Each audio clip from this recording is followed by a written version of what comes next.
afternoon, everybody, and welcome to some 1A Division I White Pine League District Boys Basketball. Taking a look at this tournament, it has already started, so we have done game 2, 3, and 4.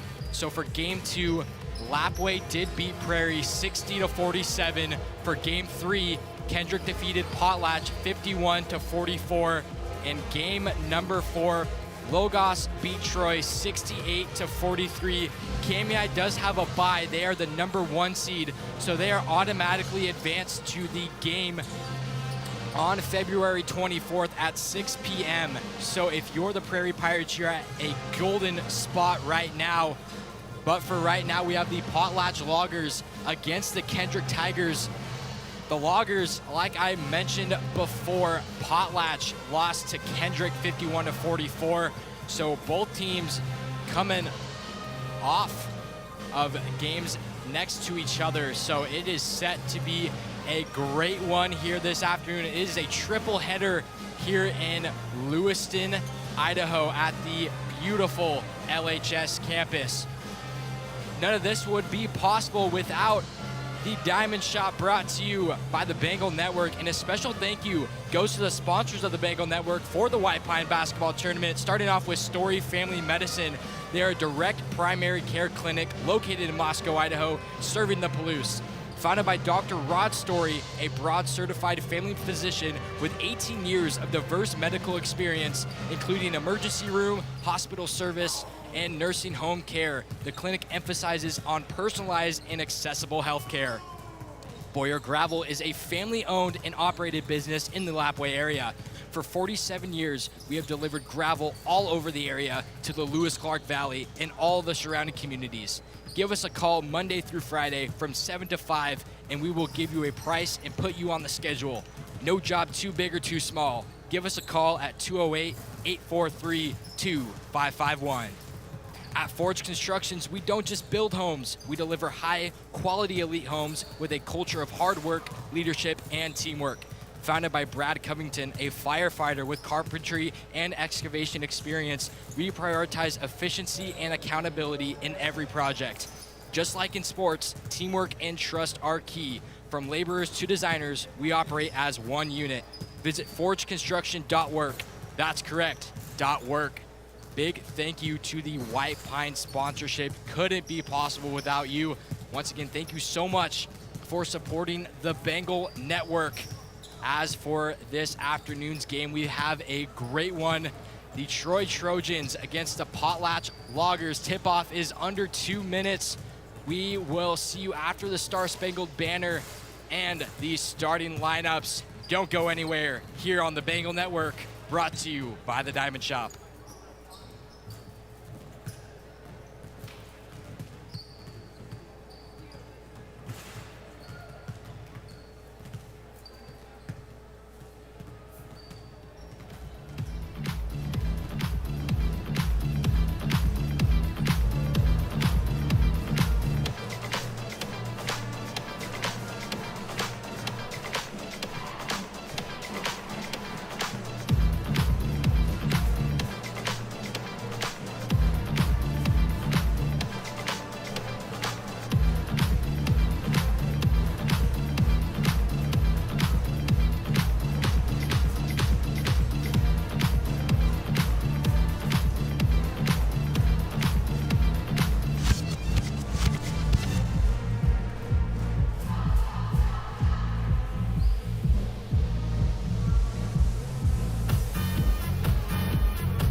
All right, for Potlatch, we have senior number 3, Tyson Chambers.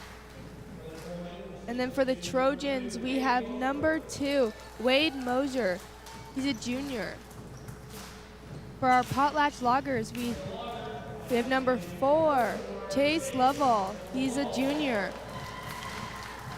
And then for our Troy Trojans, we have senior number 12, Dominic Holden.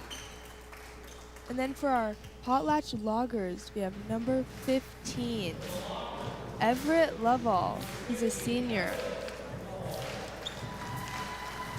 For the Troy Trojans, we have number 15, Connor Wilson. He's a senior. And then for the Potlatch Loggers, we have number 23, Jamison Morris. He's a junior. For the Trojans, we have number 23, Makai Durrett. He's a senior. All right, last for our Potlatch Loggers, we have number 30, Brody Mitchell. He's a sophomore. Last but not least, for our Troy Trojans, we have number 24, Jaden Mason. He's a sophomore as well. So that will wind up the starting lineups. The Trojans against the Loggers, game 1 of our 3-game triple header. We have a great one here coming up. Looks like we have number 15, Everett Lovell, jumping for the Potlatch Loggers, as well as number 15, Connor Wilson, both seniors jumping here tonight. The 5 and 15 Trojans going against the 9 and 12 Loggers. The Loggers will start with the first possession, and here is Lovell. Dishes it over to number 10. Gets it over to the far wing, thought about the 3, gets it back inside. A nice foul there from number 23 of the Trojans, Durrett. So that is his first personal and the first team foul early in this ball game. That'll send Chambers to the line to shoot 2. His first shot up and good. Loggers strike first.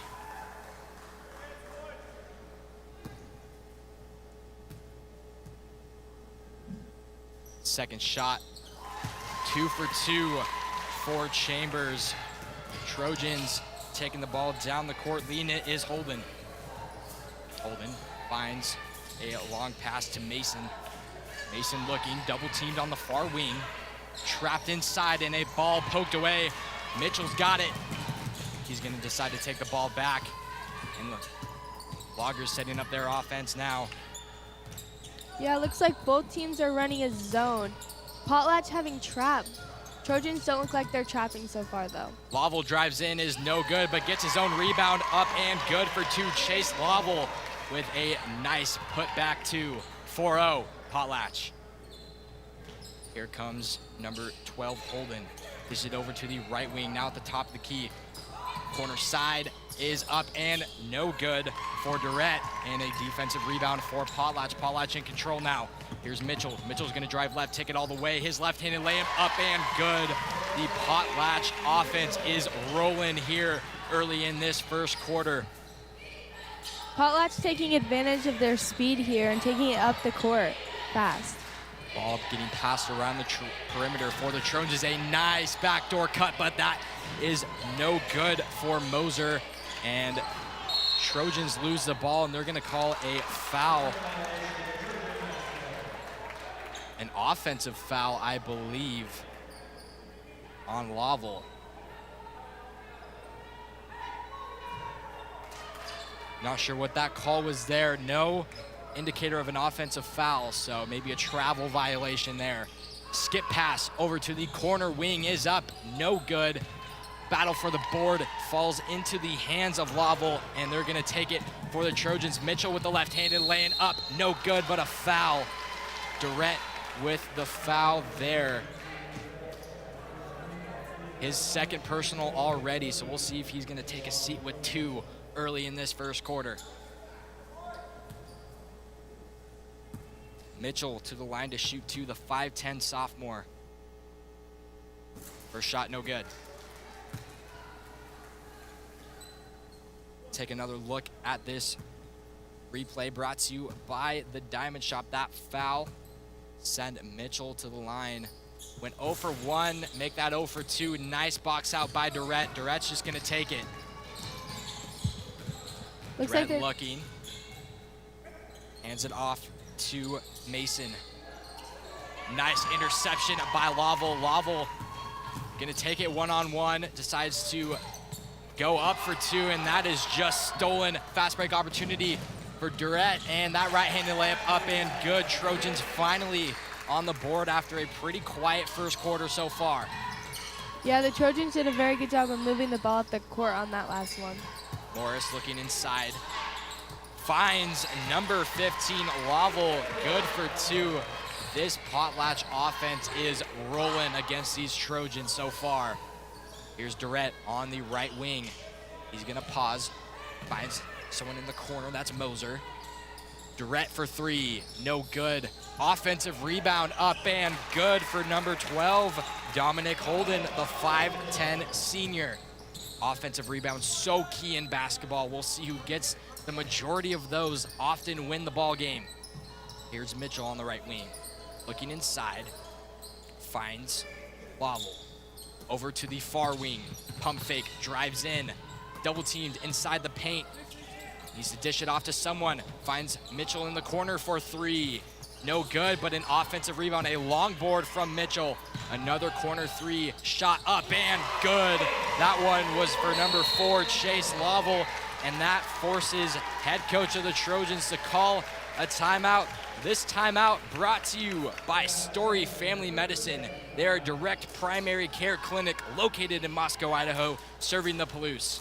Founded by Dr. Rod Story, a board-certified family physician with 18 years of diverse medical experience, including emergency room, hospital, hospice, and nursing home care. The clinic emphasizes on personalized and accessible healthcare. Big shout out to Story Family Medicine for sponsoring the Bengal Network for some White Pine basketball.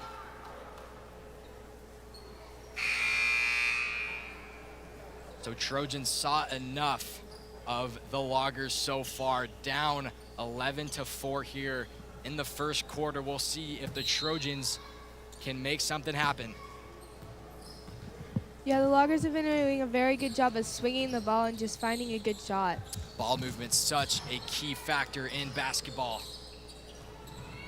Right wing over to Holden, back at the top of the key to Tyler. Tyler gets it back to Holden in the far wing, back to Durrett. Durrett looking, 15 seconds on the shot clock. Corner, inside, back top of the key, a deep 3 up, no good, hit the front of the rim. Battle for the basketball.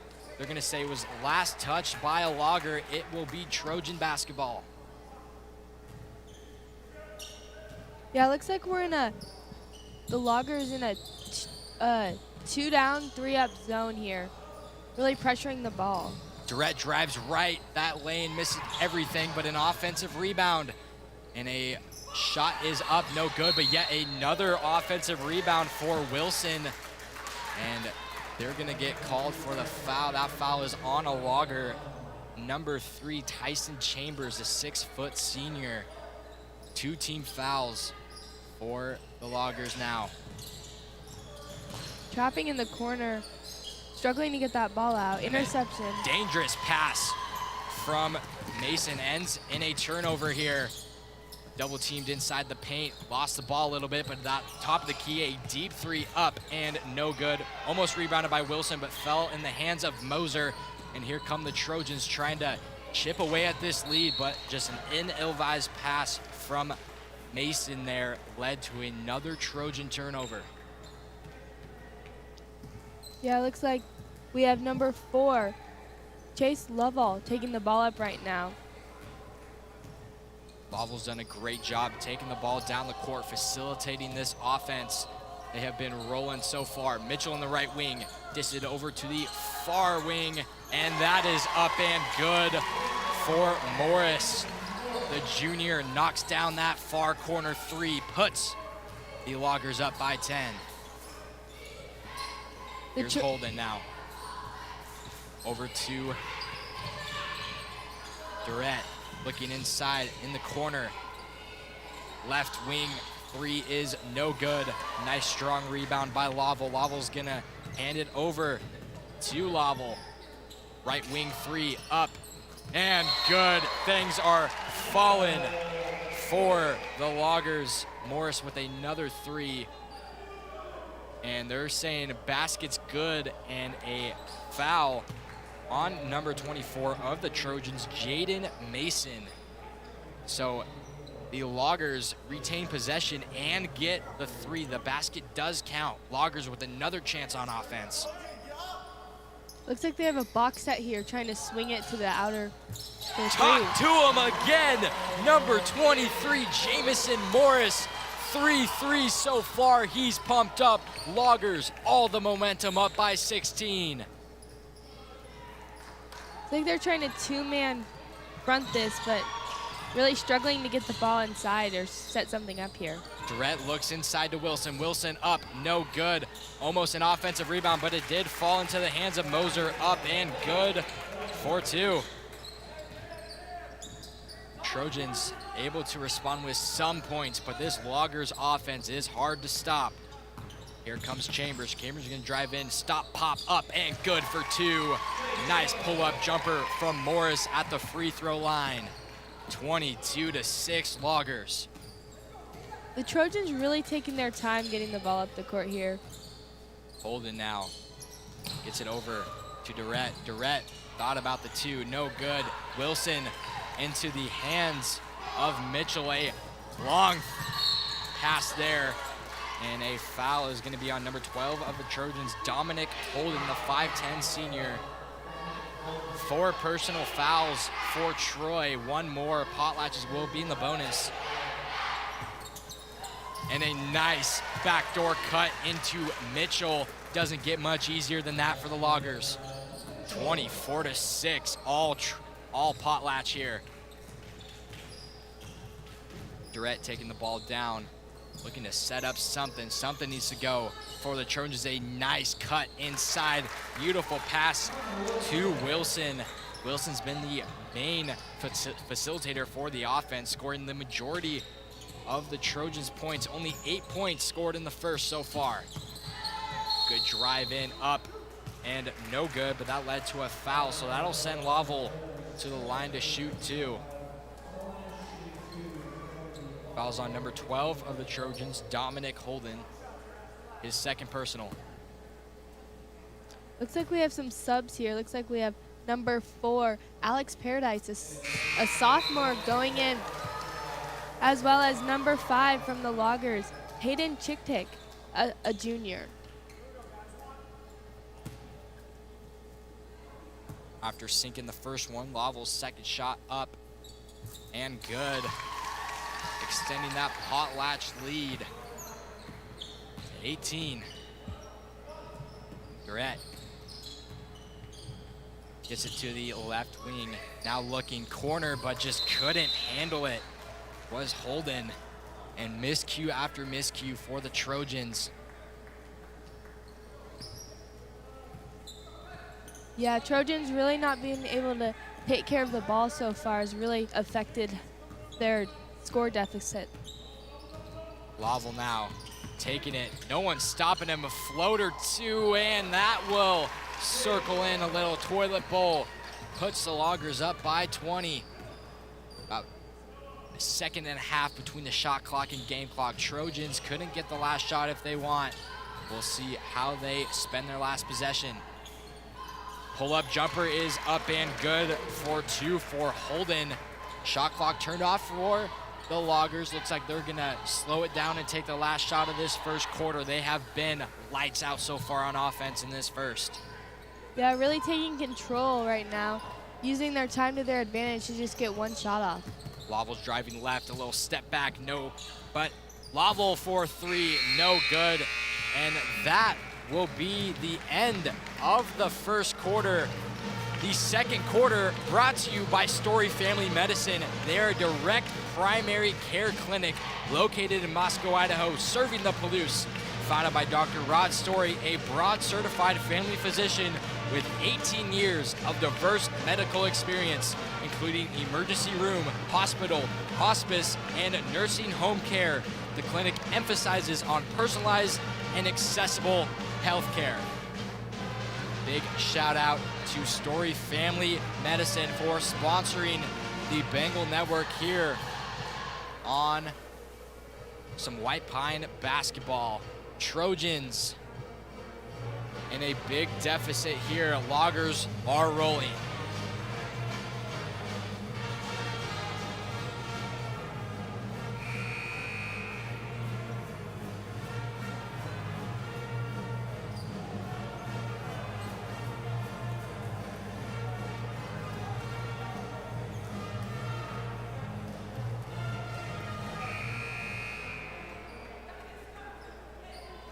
And we are back after that short break.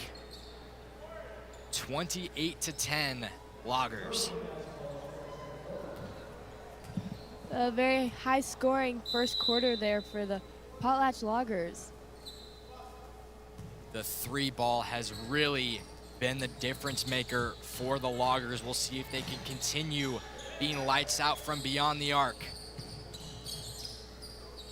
Looking inside, nice pass to Wilson. Wilson finds himself wide open underneath the basket. Up and good for two, so a good start for the second quarter for the Trojans. Lovell now for the Loggers. Guarded by Holden, looks to the left wing. Looking at the top of the key, now to the right, near side wing, top of the key. Loggers doing a really good job of swinging that ball. Trying to get the space in that zone for the Trojans. 4 seconds on the shot clock. Need to get a shot up. A left-handed lay-in, no good. Didn't hit the rim. Still need to get a shot up. And good defensive possession for the Trojans. Durrett looking to lead the way for the Trojans. A near side corner three, no good. A defensive rebound from Lovell. Now Lovell's gonna take it for the Loggers. Gonna end up slowing things down. Lovell looking to the right wing. Little pump fake there. Lovell looking, drives right. Nice lay-in up and good for Lovell, making shots for himself. Good dominant score for the point guard. Here's Durrett now. Looking to start something. Looking to calm the Trojans down, get their offense going here. Handoff. That one to Holden. Almost stolen, but Durrett able to keep possession. A left wing three, way strong. A defensive rebound for the Loggers and a heave pass. And that is stolen for the Trojans. Mid-range jumper up, banks it home for Holden. So Trojans on a little bit of a run early in this second quarter. Nothing to worry about for the Loggers. Lovell now looking inside. Bobbled it a little bit, but a mid-range jumper, no good, and that's gonna end in a Logger foul. That's gonna be on number 5, Hayden Chittick. Yeah, it looks like we have a sub for the Loggers here. We have number 33, sophomore Hunter Redmond going in for the first time so far. Timeout called by the Potlatch Loggers. This timeout brought to you by Boyer Gravel. Boyer Gravel is a family-owned and operated business in the Lapwai area. For 47 years, we have delivered gravel all over the area to the Lewis-Clark Valley and all the surrounding communities. Give us a call Monday through Friday from 7 to 5, and we will give you a price and put you on the schedule. No job too big or too small. Give us a call at 208-843-2551. Big shout out to Boyer Gravel for sponsoring the Bengal Network here on some White Pine basketball.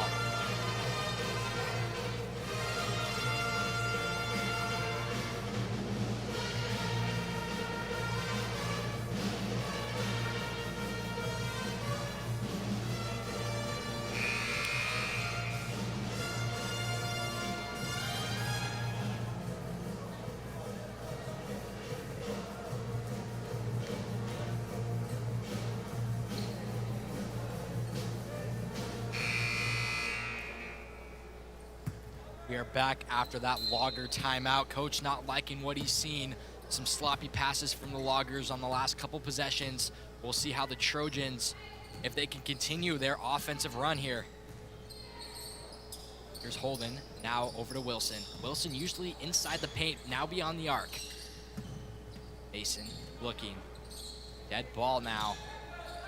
Finds Paradise, looking over, looking inside to Wilson, but that is knocked away and into the hands of Laval. Laval taking it down for the Loggers now. 5:13 to go here in the first half. Laval looking inside, finds no one. Some great defense from Troy. And a travel will be called on Chittick. 5'8" junior with another Potlatch turnover. So they had just had a red hot start to this ball game. Now starting to cool off, and the Trojans chipping away at this lead. Yeah, it looks like we're trying to set something up, get a 3 maybe out of this. Really taking our time though. Here's Mason. He's gonna drive. Kicks it back over to Durrett. Durrett back to Mason. Trying to get something going. 5 seconds left on the shot clock. Durrett needs to get something, and the Trojans bailed out by a foul committed by Laval. Laval's first personal and the second team foul in this second quarter for the Loggers. Mason gets it over to Paradise. Paradise back. Corner 3, far corner is up and good for Holden. Holden making it rain from beyond the arc. Yeah, Holden's been a crucial scorer for Troy tonight. Laval kicks it over to Morris. Gets it inside. Guarded by Durrett. That laying up and good for Laval. Great job by Laval there. Good post move, posting up the bigger Durrett. Got positioning and up for 2. Pull up, long 3, no good. Battle for the basketball falls into the hands of the Loggers and Laval. Laval's just gonna take himself a bounce pass. Gets broken up, and here come the Trojans and Durrett, and that lane is up and good for the senior, the 6'2" senior Durrett. Yeah, it was a great fast break there. Durrett ran his lanes and got him. Looking inside, Durrett poked that ball free. He's gonna look up, and he's just gonna keep on going. A far corner 3 up and good. This time for Dominic Holden, and just like that, the Trojans are in this by 10. This timeout is brought to you by Forge Construction.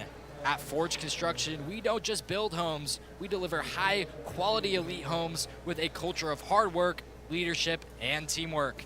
Founded by Brad Covington, a firefighter with carpentry and excavation experience, we prioritize efficiency and accountability in every project. Just like in sports, teamwork and trust are key. From laborers to designers, we operate as one unit.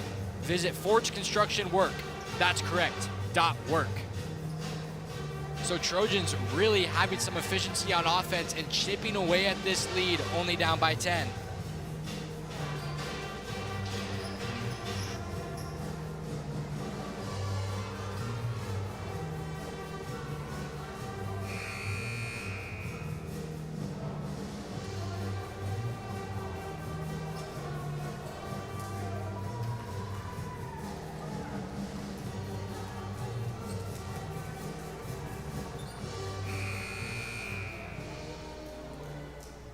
So momentum starting to shift the Trojans' way, but the Loggers still up by 10.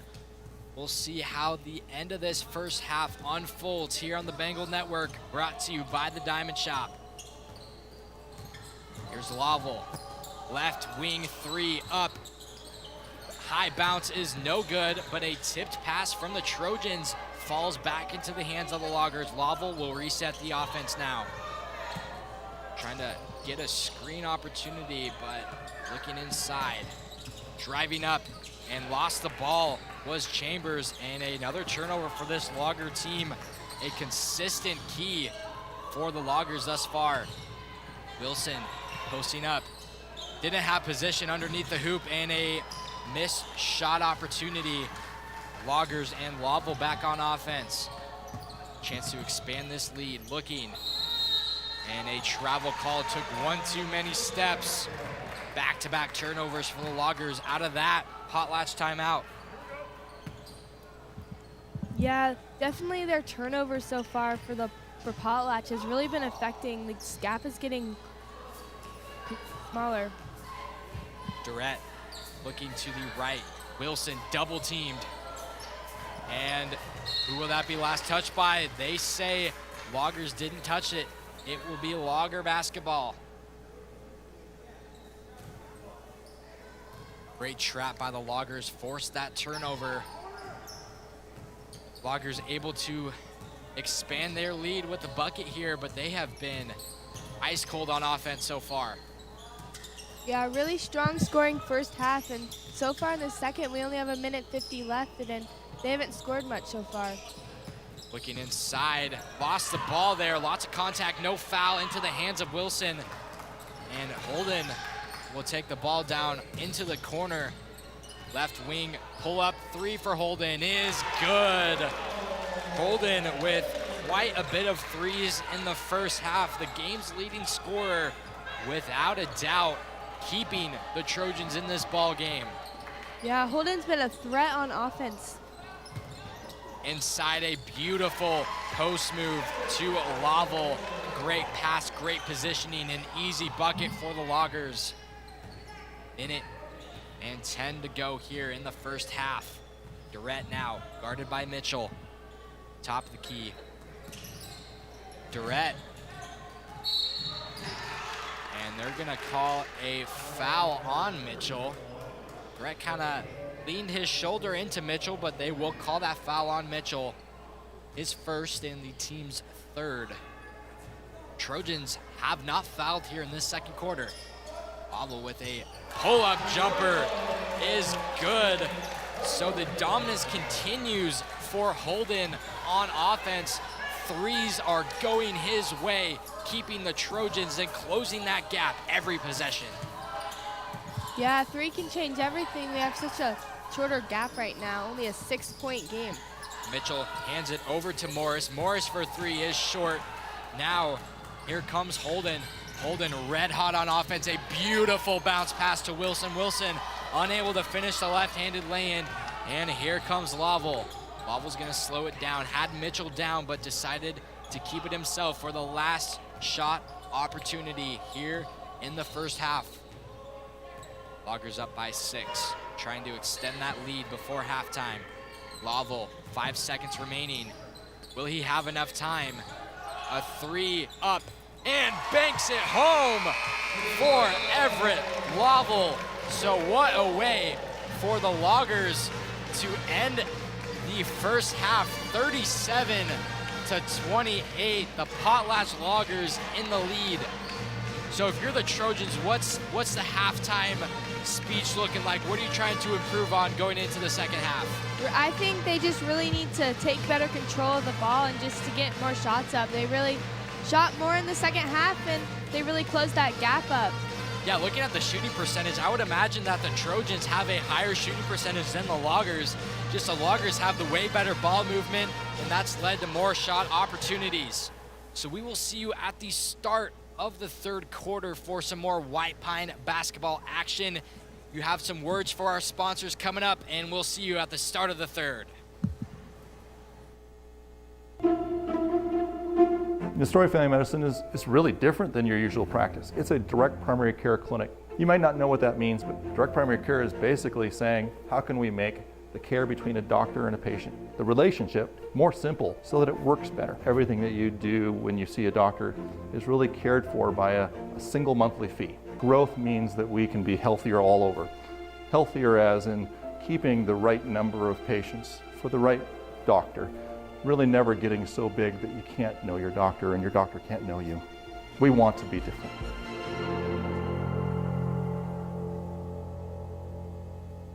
What do you think sets Forged apart from the competition? The environment and the quality of work that we produce.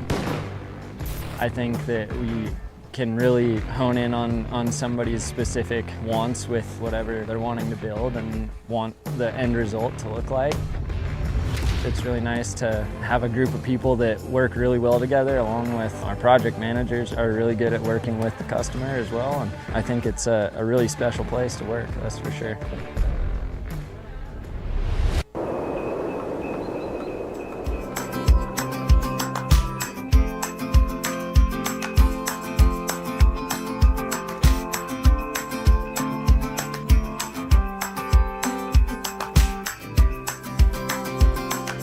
I can't wait to go home. I can't wait to go home. 'Cause adventure, it can wait. And there's no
And before this third quarter gets started, a big shout out to Golden Steel with the $1.99 donation.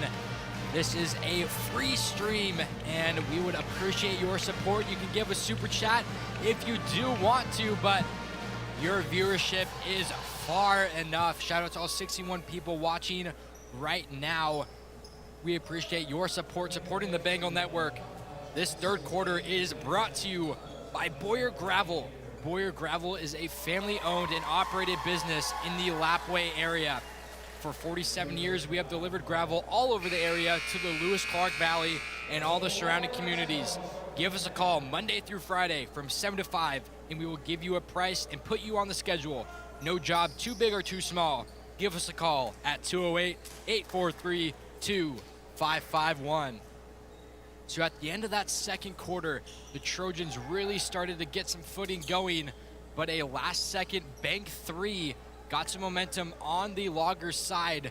So it is 37-28 in favor of the Loggers. We'll see who gets the momentum here in the third quarter. Looks like we have all the same starters as we did as first quarter here. Loggers starting with the basketball here. Quarter three and up and good. So Potlatch starting fiery so far. That score from 15, Everett Lovell. Here's Durrett now. Wilson in the Durrett now looking inside. That is battered away. And Potlatch looking to advance, but that ball is stolen. Just another forced pass from the Loggers. They get a little bit too excited before they pass the ball. But good scrappy possession for the Loggers. They're gonna say last touch by the Trojans and Logger basketball. Couple good defensive possessions from both teams.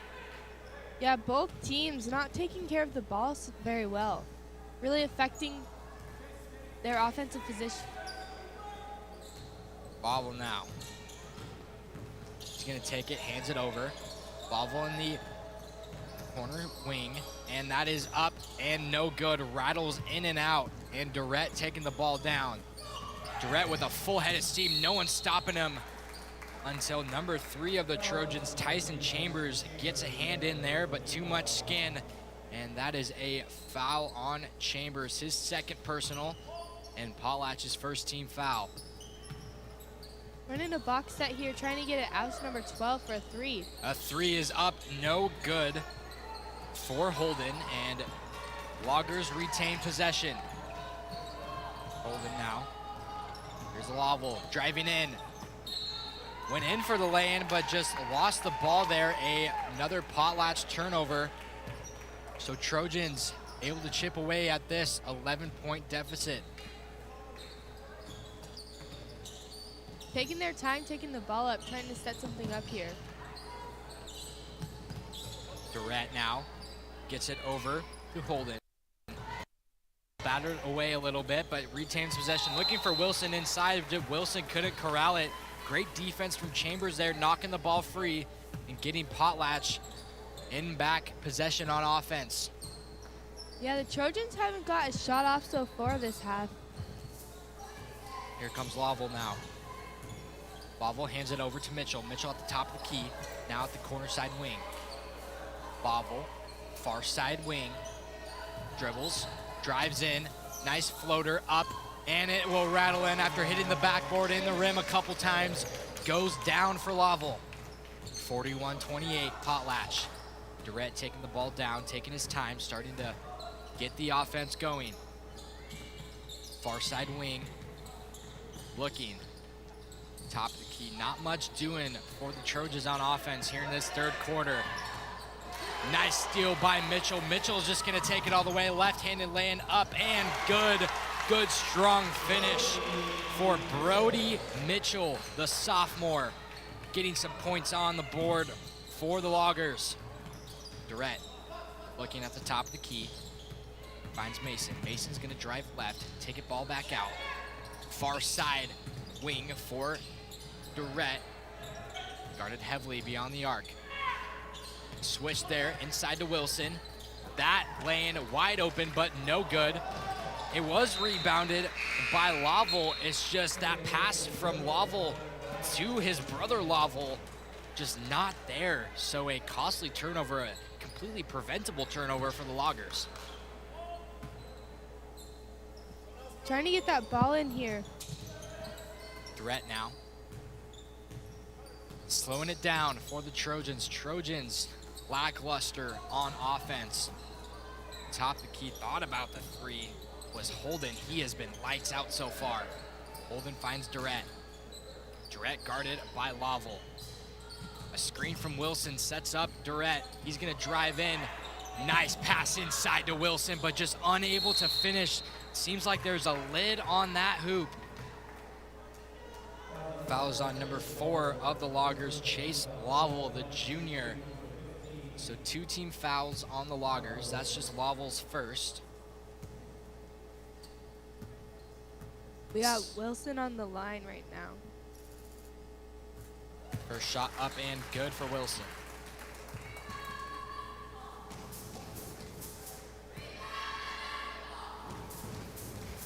Some Potlatch cheerleaders cheering on Loggers.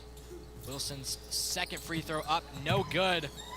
And great hustle by Laval, keeping the ball in bounds and retaining possession for the Loggers.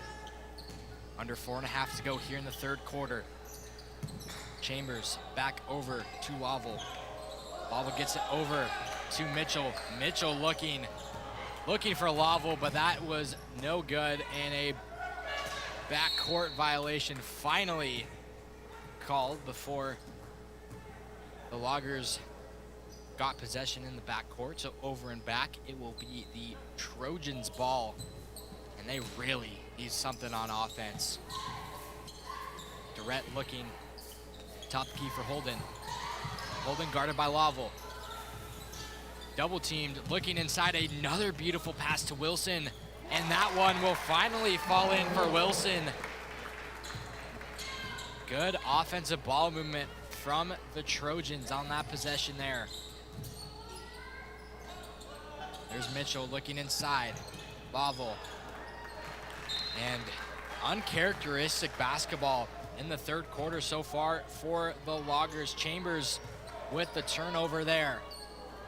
Yeah, Potlatch has a lot of turnovers so far, just simple mistakes that are really affecting their game here.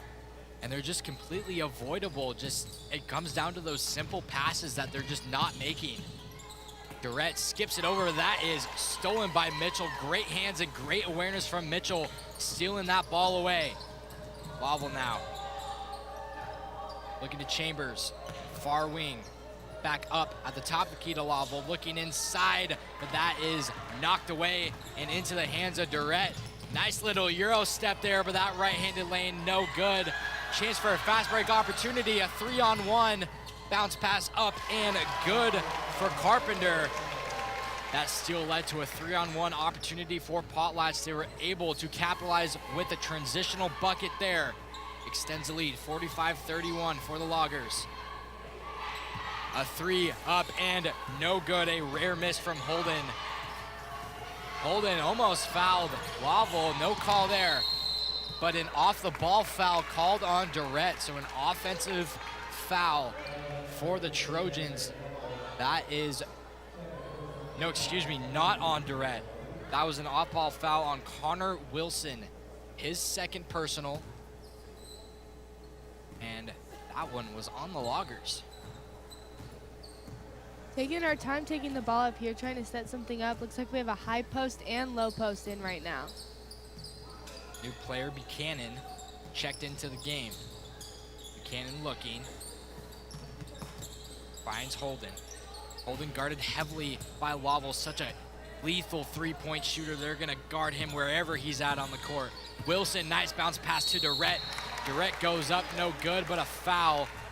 Was a good hard foul from Laval. Back to back.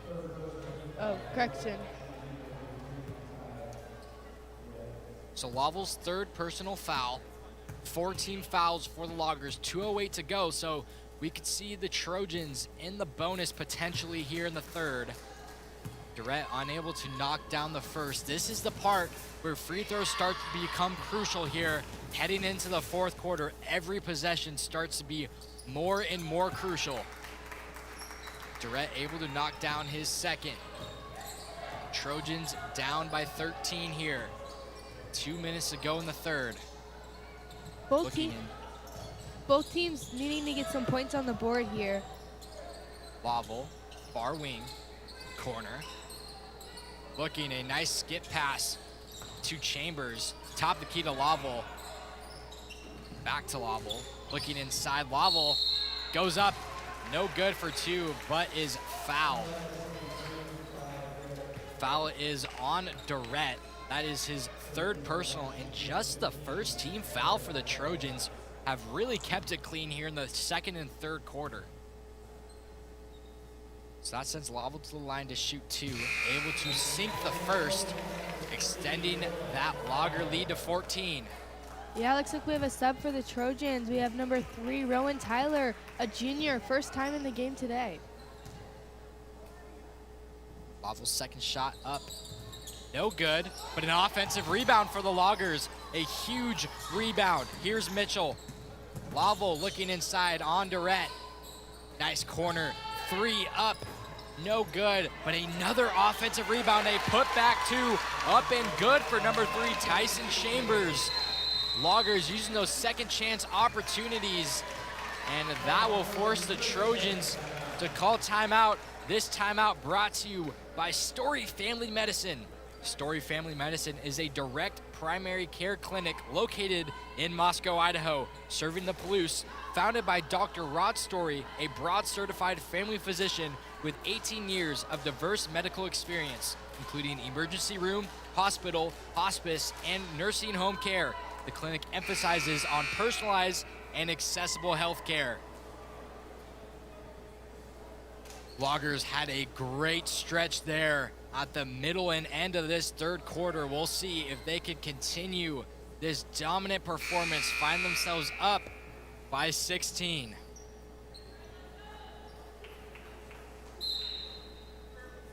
Holden's gonna get it over to Durrett. Durrett and Holden have been interchangeable point guards here for the Trojans, even though Durrett is a 6'2" senior. He's got some size on him. He still brings the ball up for the court for the Trojans. Wilson unable to gather that one, and it is another Troy turnover. Looking inside, and a beautiful bounce pass to Laval. Doesn't get much better than that. If you are the Loggers, that great ball movement will be successful every single time, but a beautiful backdoor cut into Wilson, just unable to finish that too. Here come the Loggers, skip to Mitchell. Mitchell with the left-handed lay-in, up, no good. Gets his own rebound, goes up for two, no good, but is fouled. The sophomore headed to the charity strike to shoot two. Fouls on number 21, Braddock Buchanan, the 5'9" senior, his first personal, the second team foul for the Trojans. Mitchell misses his first. Looks like we have Paradise going back in for the Trojans for Wilson here. Wilson, a dominant performance inside the paint. Without Wilson, Trojans don't have much offense going for him besides, obviously, Dominic Holden, the senior. Lights out in the first half of basketball from three. He's kind of simmered down in the second half, but we'll see if he can pick it up here. The last 30 seconds of this third quarter and into the fourth. Foul is on number 30 of the Loggers, Brody Mitchell. His second personal, and that will send the Trojans to the bonus. So Buchanan will go to the line to shoot two. That will allow the Loggers for a last second bucket to end the third quarter. The Loggers have really expanded that gap here, making it a 17-point game. Rebounded by the Loggers. Here comes Laval. Laval, 20 seconds left on the shot clock. Laval's gonna go up, and two is good. Doesn't get much easier for Laval, using that size advantage to score that bucket. Holden now. 4 seconds left, down to three. Need to get a shot up right here. his face, and that is no good. So the end of the third quarter, it is Potlatch at 52 and Troy at 33. We will see you at the start of this fourth quarter, under a minute.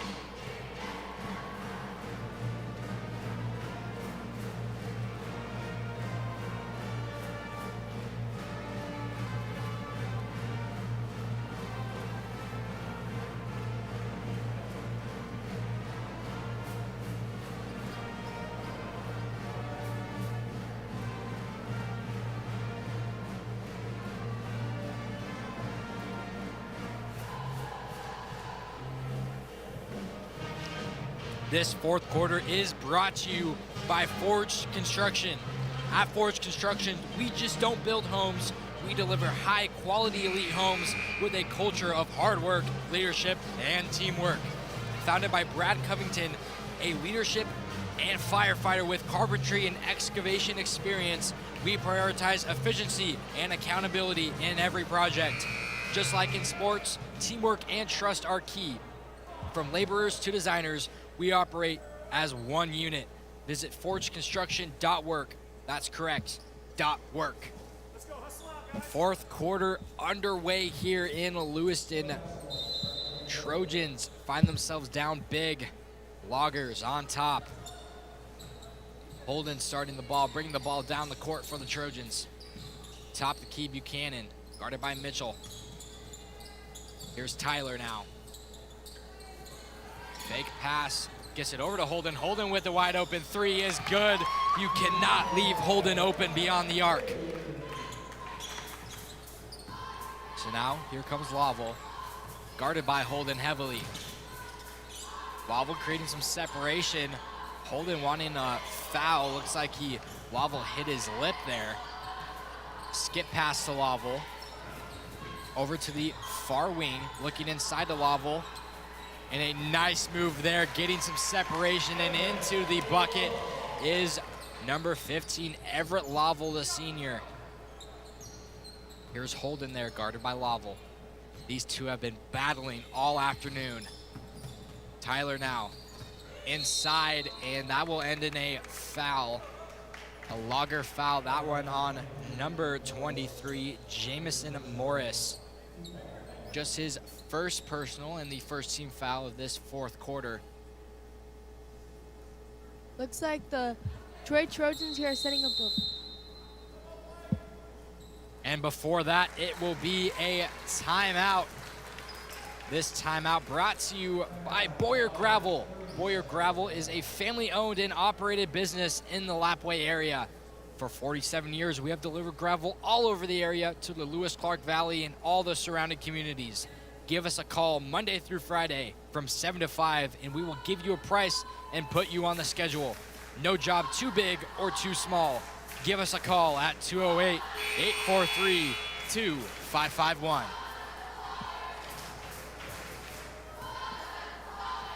54-36, your score here in Lewiston after that quick timeout called by the head coach of the Loggers. You are watching the 1A Division I White Pine League District Boys Basketball Tournament here on the Bengal Network, brought to you by the Diamond Shop. Trojans need something going here. Buchanan wide open for three, no good, and he's surrounded in the corner. That's gonna end in a jump ball. Loggers with some explosive defense coming out of that 30-second timeout. Let's take another look at that jump ball, brought to you by the Diamond Shop. Buchanan just surrounded the second he got his hands on that basketball. Looks like Troy was applying pressure to the ball before the half court here, really just trying to get them to mess up here, anything. Inside to Mitchell, no good, but an offensive rebound from Lovell, and out of control, but he ended up in two. Travel could have been called, you could have made that case, but no travel, and ended in a bucket for Lovell. No good from three from Durrett, and a one-shot possession for the Trojans. Ends in a offensive possession for the Loggers. Looking inside to Lovell in the mid-range corner. Now steps back out to the three-point range. Inside to Lovell. Lovell guarded very closely, and that ends in a foul. That foul is going to be on number 4, Alex Paradise, the sophomore. Looks like we have 2 subs here. For the Troy Trojans, we have number 32, Evan Kirkham. He's a junior. I think it's the first time seeing him on the court tonight. And taking another look at that foul, brought to you by the Diamond Shop. Lovell pushed out of bounds by Paradise. It'll be Potlatch Lager basketball. New shot clock. Lovell now hands it over. That time to Chambers. Top of the key. Looking inside to Lovell. And another foul on Paradise. Back-to-back fouls. So 2 personal fouls on Paradise. Take another look at that foul. Very similar to the first foul. Paradise fouling Lovell twice in the same exact spot, and another whistle. And my goodness, 3 consecutive fouls for Paradise will send him to the bench. So I don't know if I've ever seen that before. 3 consecutive fouls on the same person on the same possession. So he's gonna take a seat with 3 fouls just like that. A 3 is up, no good, but an offensive rebound from Lovell, just unable to finish that 2 was Lovell. Holden, after a very long offensive possession for the Loggers, is fouled from beyond the arc. A foul on another player with a number 4, but this time it will be on Chase Lovell for the Loggers. Holden's first is up and good. 19 points separate the Trojans and the Loggers. Holden misses his second.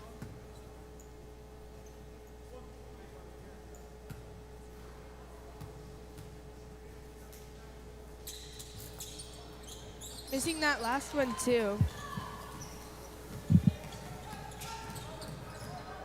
So here comes Lovell now, hands it over to his brother.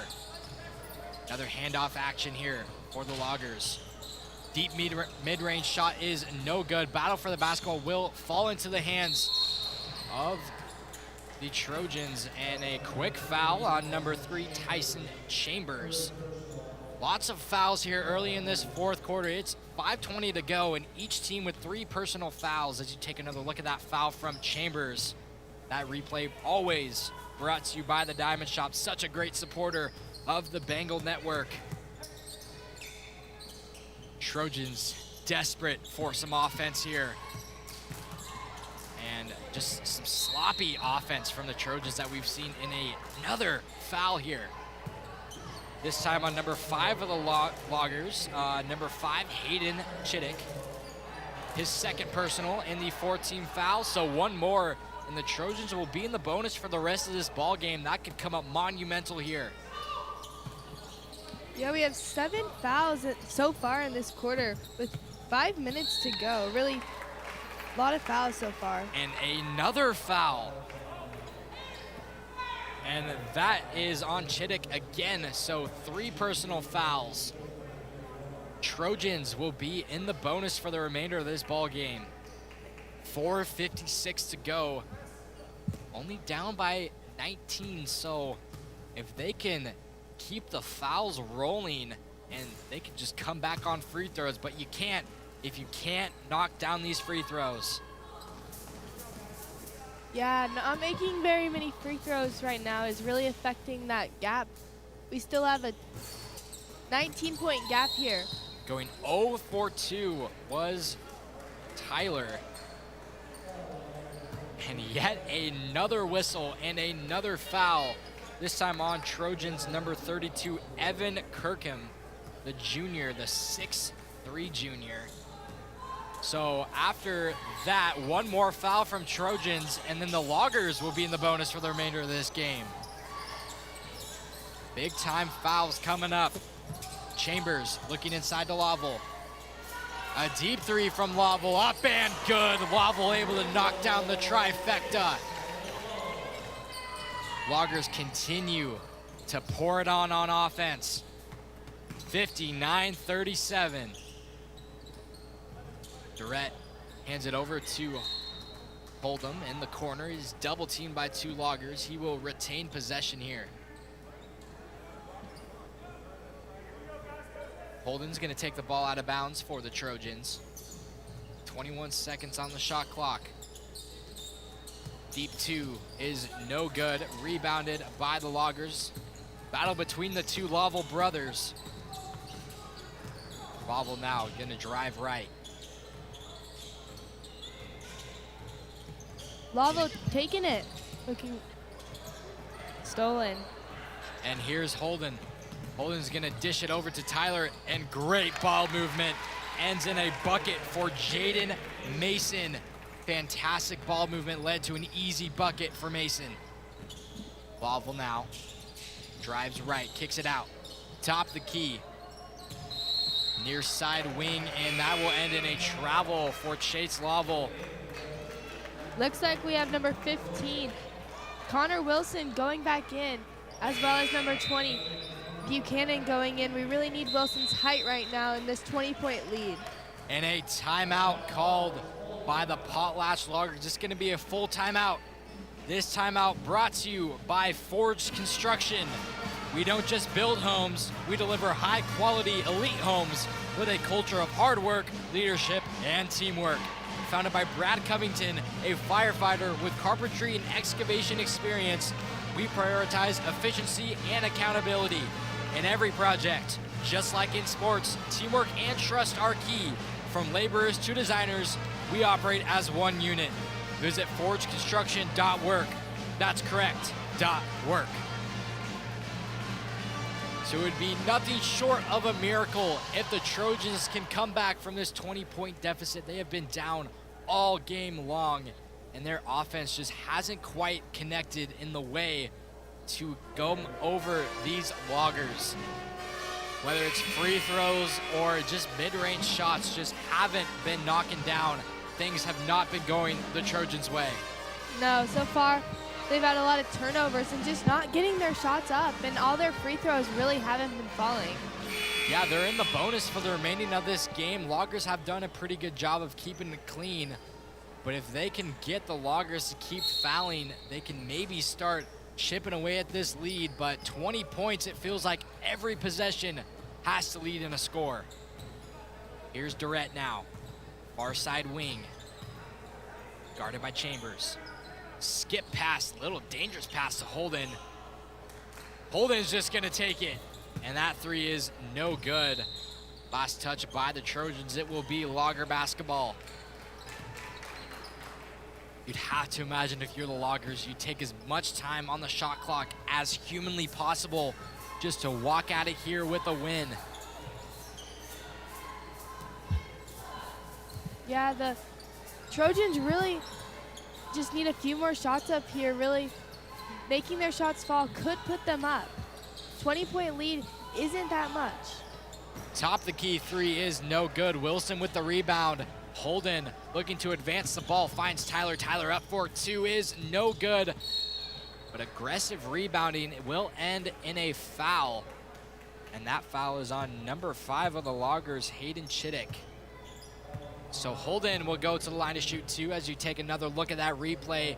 Just plowed over Holden. Definite foul there. Great call by the referees. The first shot up, no good for Holden. So an elite 3-point shooter, but when it comes to the line, he has been struggling. Yeah, he's definitely been a threat tonight on offense, making a lot of his team's points. He is good for the second, but down 19 with under 3 minutes to go. Trojans would need a miracle here. Ball's in the corner right now. Skip pass to Laval. Looking to his brother Laval. Skips inside. That 2 up and does not rattle in for Morris. So Trojans able to maybe chip away at this lead. Can't really take your time if you're the Trojans. Fantastic hustle by Chambers there. It will remain Trojan basketball. Looks like we have 2 subs for the Loggers here. We have 2 sophomores, Brody Mitchell and Hunter Redmond, going in.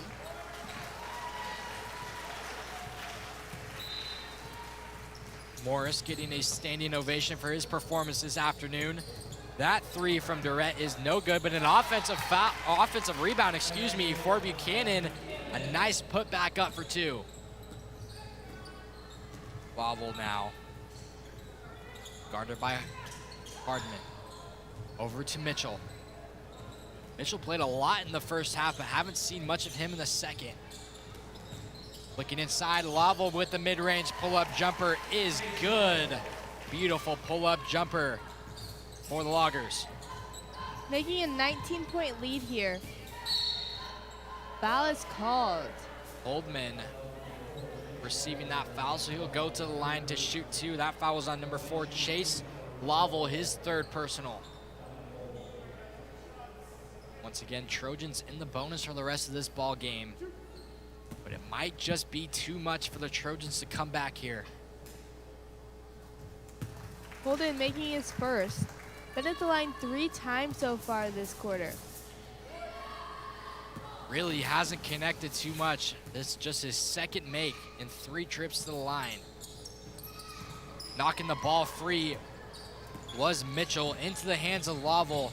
Have to imagine the Loggers will take their time here on this possession, but an off the mark pass, last touch by Wilson. Loggers will retain possession, just an unnecessary risky pass from the Loggers. Swinging it around that.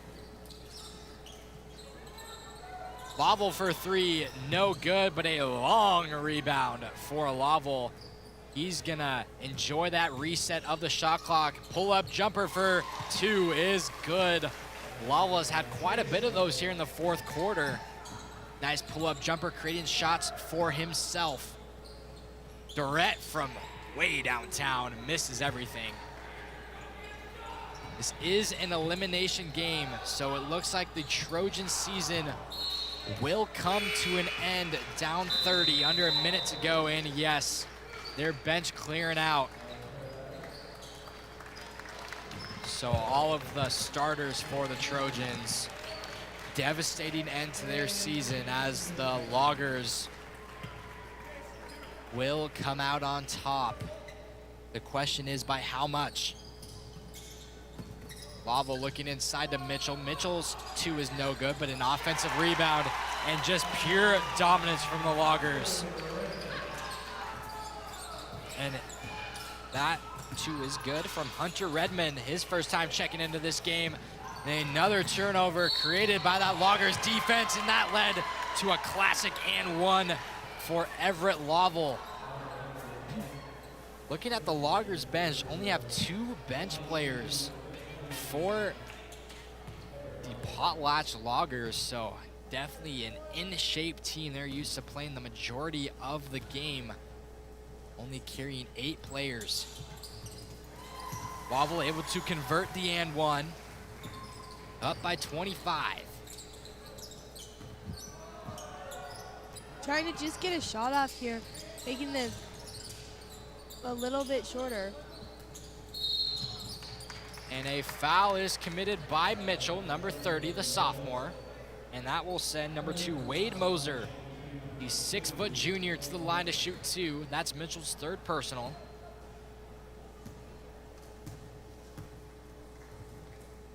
Moser's first shot is good.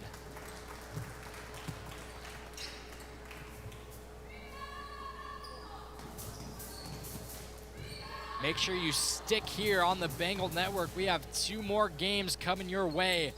More White Pine basketball today and throughout the week. So stay tuned on the Bengal Network for all of the White Pine action.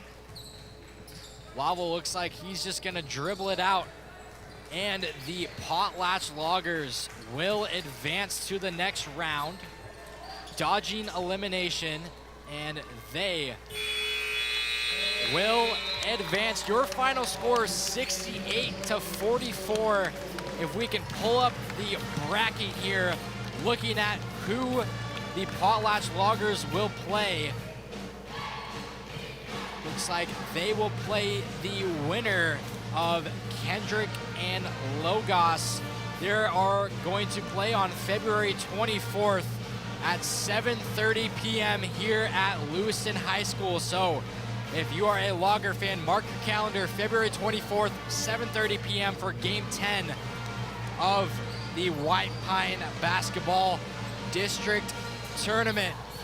Coming up on Game 7 of the White Pine Basketball Tournament, it is Kamiah against Lapwai. That game starting at 4:30, so in about 15 minutes, we will have some more action. But for now, enjoy the highlights of the Trojans and Loggers. What a great game that was. We'll see you in roughly 15 minutes for some more White Pine Basketball, brought to you by the Diamond Shop.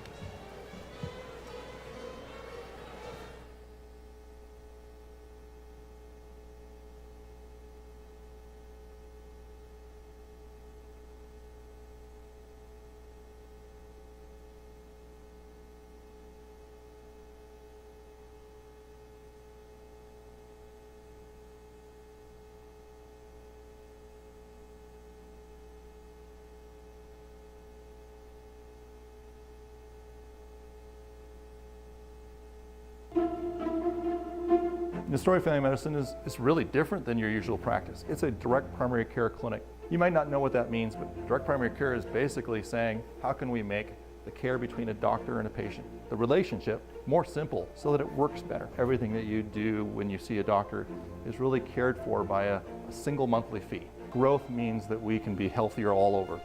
Healthier as in keeping the right number of patients for the right doctor. Really never getting so big that you can't know your doctor and your doctor can't know you. We want to be different.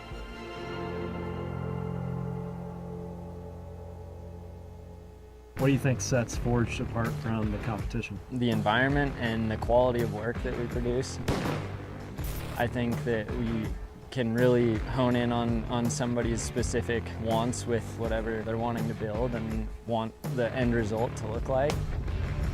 It's really nice to have a group of people that work really well together, along with our project managers are really good at working with the customer as well. And I think it's a really special place to work, that's for sure.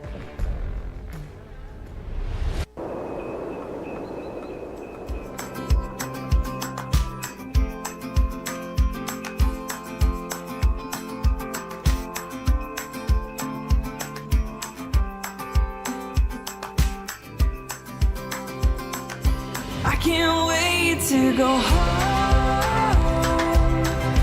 I can't wait to go home. 'Cause adventure, it can wait. And there's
afternoon, ladies and gentlemen, and welcome to game 2 of 3 of some boys District 1 White Pine basketball.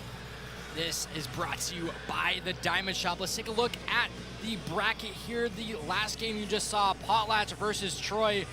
Potlatch soundly defeated Troy 68-44. So they will be playing the winner of Kendrick Logos for a chance to get back into this tournament.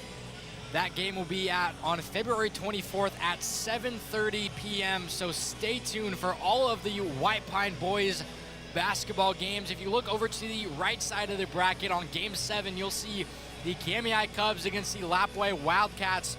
Now the Lapwai Wildcats are coming to this game 12-8. Their most recent game winning against Prairie big, 60-47. Looking at their schedule, the last time that they played the Cubs was on.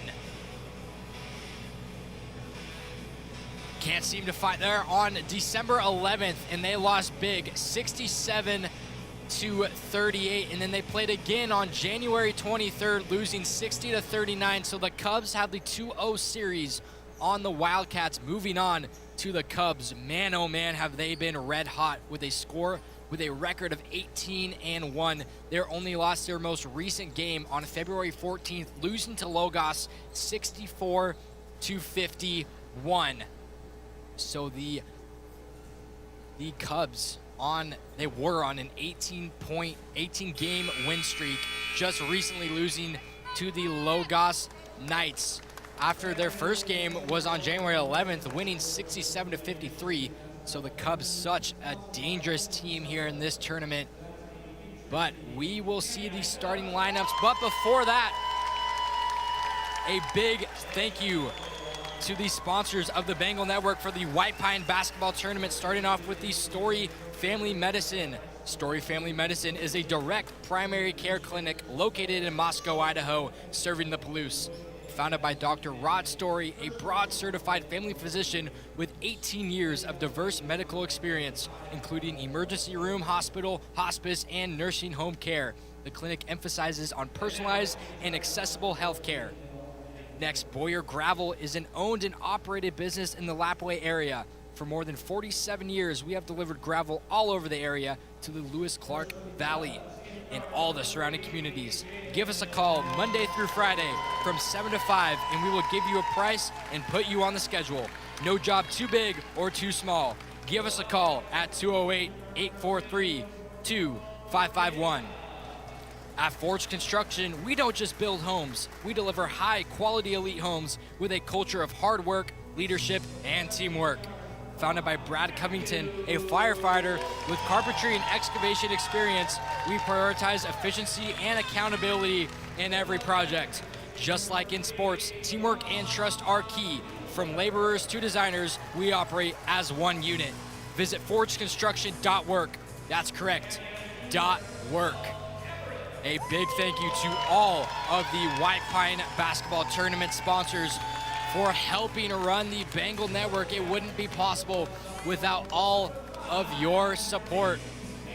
So as the starting lineups are being read, the stage is being set. It is White Pine basketball, the 12-8 Lapwai Wildcats going up against the 18-1 Kamiah Cubs. Against such a red-hot team that the Cubs are. The Wildcats in for a treat, a very hard game for the Wildcats. We'll see who is on top and who will advance to the next game. Loser goes to the left side, winner continues on the right side of the bracket. White Pine basketball coming your way.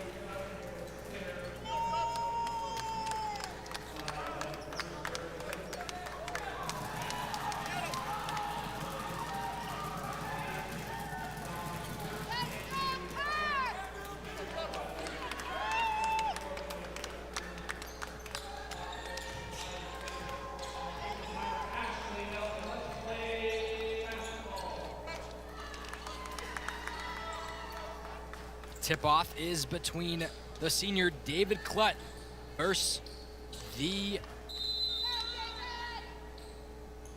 number 2 of Lapwai, Marcoso Norigra. Starts with Kamiah basketball. Here's number 5 now, Oatman. Oatman over at the top of the key, hands it back to Oatman. Looking at the right wing. Right wing 3 up and no good. Rebounded by Kip. Kip is gonna take it there and hand it over. So a quick stop for the Wildcats on defense. It's gonna start with Wheeler. Wheeler at the near side wing, hands it over. That time to Noriga. Corner 3, thought about it, no. Here's Wheeler. Wheeler looking. Nice little spin move, he's gonna drive in. That lane up, no good, and that's gonna be rebounded by Klut. But on the left side, and a beautiful pass from Klut to Oatman. A beautiful connection, ends in 2. First points of the game belong to the Cubs. Here's Kip.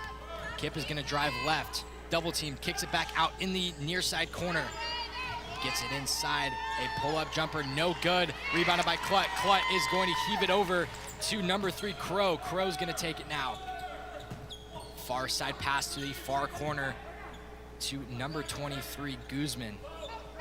Guzman looking inside, and that will be stay Cub basketball.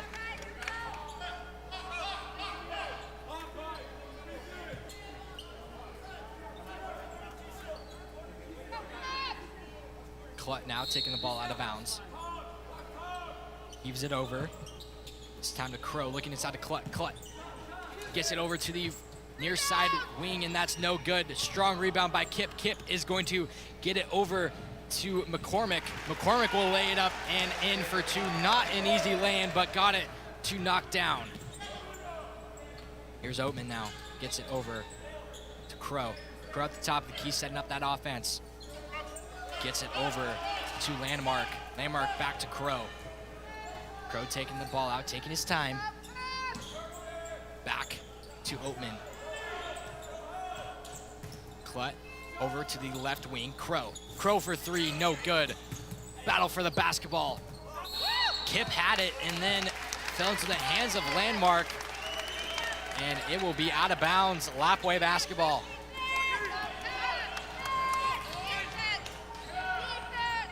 Here's Kip looking, gets it over to Wheeler, and that is a no good 3, rebounded by the Cubs. Here comes Oatman, heaves it over to the right wing, almost out of bounds, but Klut inside the paint, gets it over to Landmark, back out, but say Landmark stepped out of bounds. It will be Kamiah basketball. Looks like we have Roberts and Englow in for the Kamiah Cubs. So very fast-paced game so far, back and forth action, but the score is just 2-2. Big defensive battle here so far in Lewiston. Wheeler now gets it over to Pappen. Looking inside of Kip, back out. Pappen for 3, and that's no good. Defensive rebound that time by Crow. Crow's just gonna take it himself. Looking, weaves through traffic, gets into the right wing, and another just simply stepping out of bounds for the Cubs. Little uncharacteristic offensively. The Cubs just have been red hot. Haven't seen them play this season, but with a record of 18-1, I would assume this offensive momentum is not where they usually are at. Here's a corner 3 for Pappen. Gets it over, top of the key. Wheeler, Kip for 3, no good. Defensive rebound, a good, strong rebound from Oatman. Oatman's gonna hand it over to Roberts. Roberts looking for Klut, but that is knocked away and into the hands of the Wildcats. Here's Noriga. Kip. 4:24 to go here, still 2-2. Looking inside, but that is just batted away, and a great hustle from Oatman. Stays in the hands of Wildcats. Wheeler in the near corner. Double team, skips it over. Wheeler with the corner 3, no good. And an offensive rebound, that time for Noriga. Noriga with the mid-range jumper, no good, but a foul. That foul is going to be on number 3, Jaden Crow, the senior.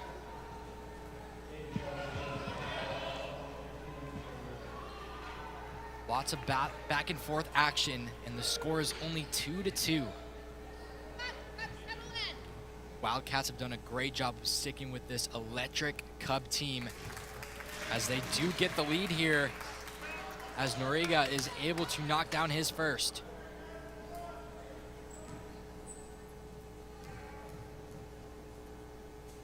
Noriega's second shot up, no good, and rebounded by the Cubs. Crow now gets it over to the near corner, looking inside to Clutt. Clutt nestles his way in the paint, gets it back out. Crow looking, drives left, double team, triple teamed in the paint. They're gonna call a foul on the ground on Lapwai. It will be number 3 of the Wildcats, Deron Wheeler, the senior, with the foul, his first. We have 5 and 23 going in for the Cubs. Oatman and Landmark.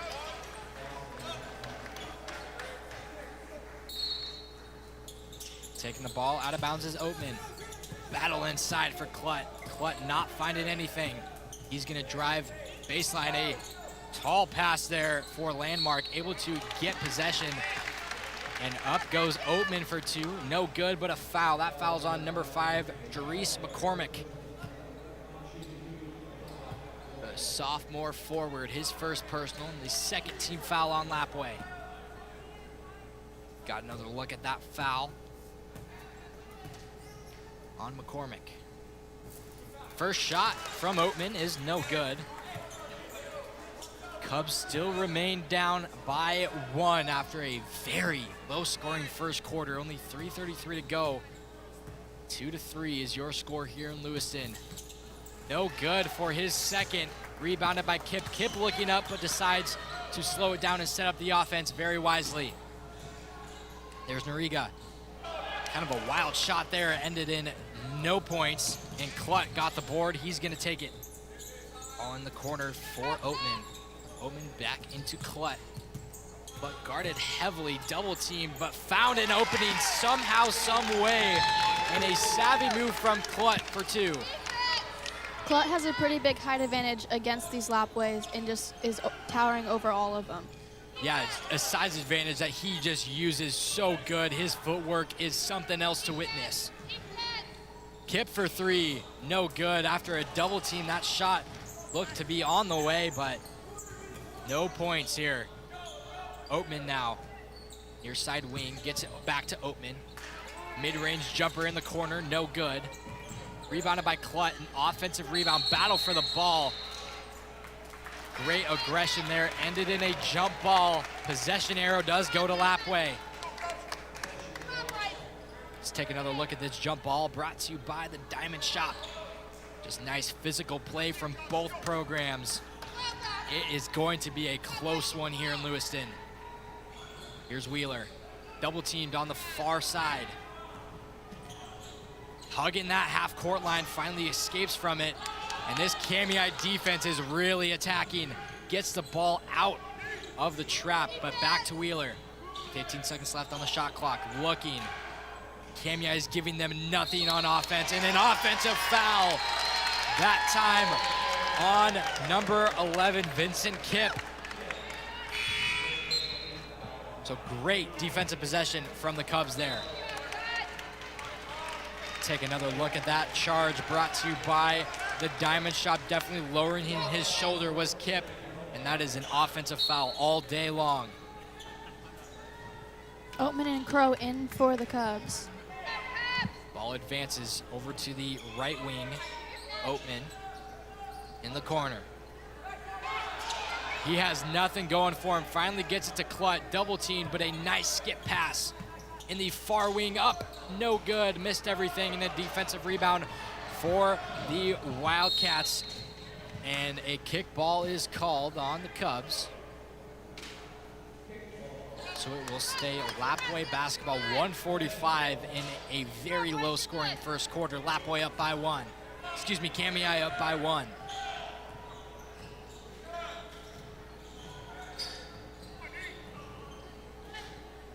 3 up, no good. Defensive rebound here. Ball advances. Nice lay-in by Klut there. Extends that Kamiah lead to 3. And our apologies, our score bug is opposite, so it is Kamiah 6, Wildcats 3. We will get that fixed as soon as humanly possible. And 5-6 in favor of Kamiah. Klut inside, kicks it back out. Now, great drive there, that lane up and no good. Defensive rebound from Lapwai, and Kip looking to advance. There's Noriga, and a corner looking for number 5, McCormick. Just went right through his hands. 51.2 to go here in the first. Both teams are playing some pretty hard man defense and are just not wanting those shots to get off. Crow now, top of the key, Oatman. Now over to Landmark. Great ball movement from the Cubs, just not able to get anything going. The mid-range jumper missed everything. Kip with the board. Looking to advance the ball, but they're gonna end up slowing it down. Kip now to the right wing to McCormick. Corner 3 up and good for Papon. Happened for in that corner 3. 10 seconds to go. Lapwai up by 2.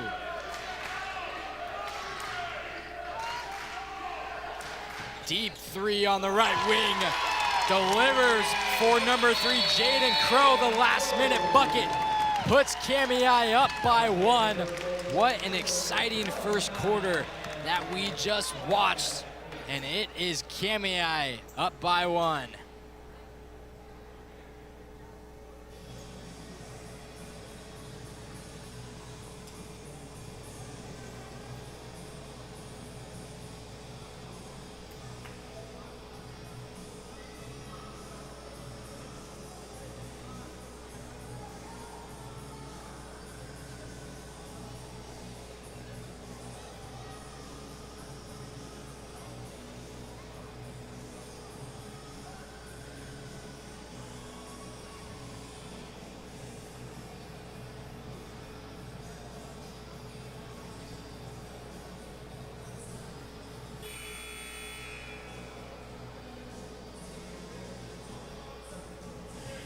And this second quarter is brought to you by Story Family Medicine. Story Family Medicine is a direct primary care clinic located in Moscow, Idaho.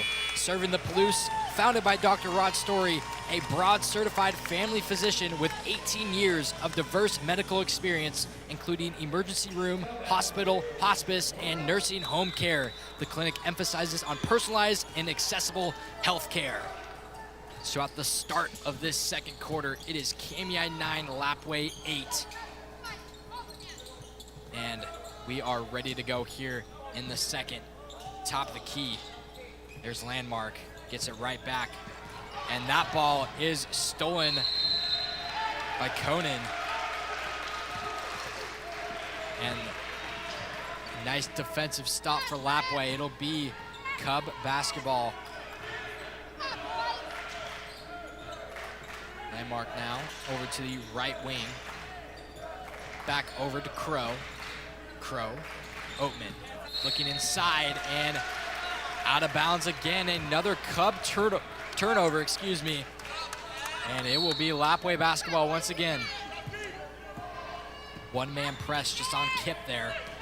But Conan taking the ball down for the Wildcats.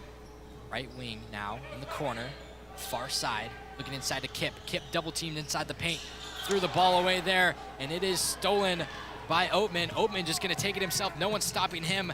A laying up, no good. Rebounded by Kip. Kip just hit it off of the leg of a Cub. It will remain Lapwai possession. A great stop for the Wildcats.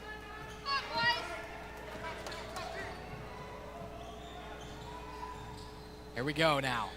Mid-range, that pull-up jumper, no good, missed everything for Noriga. And here comes Klut. Klut now, double team there. Near side wing is up and good.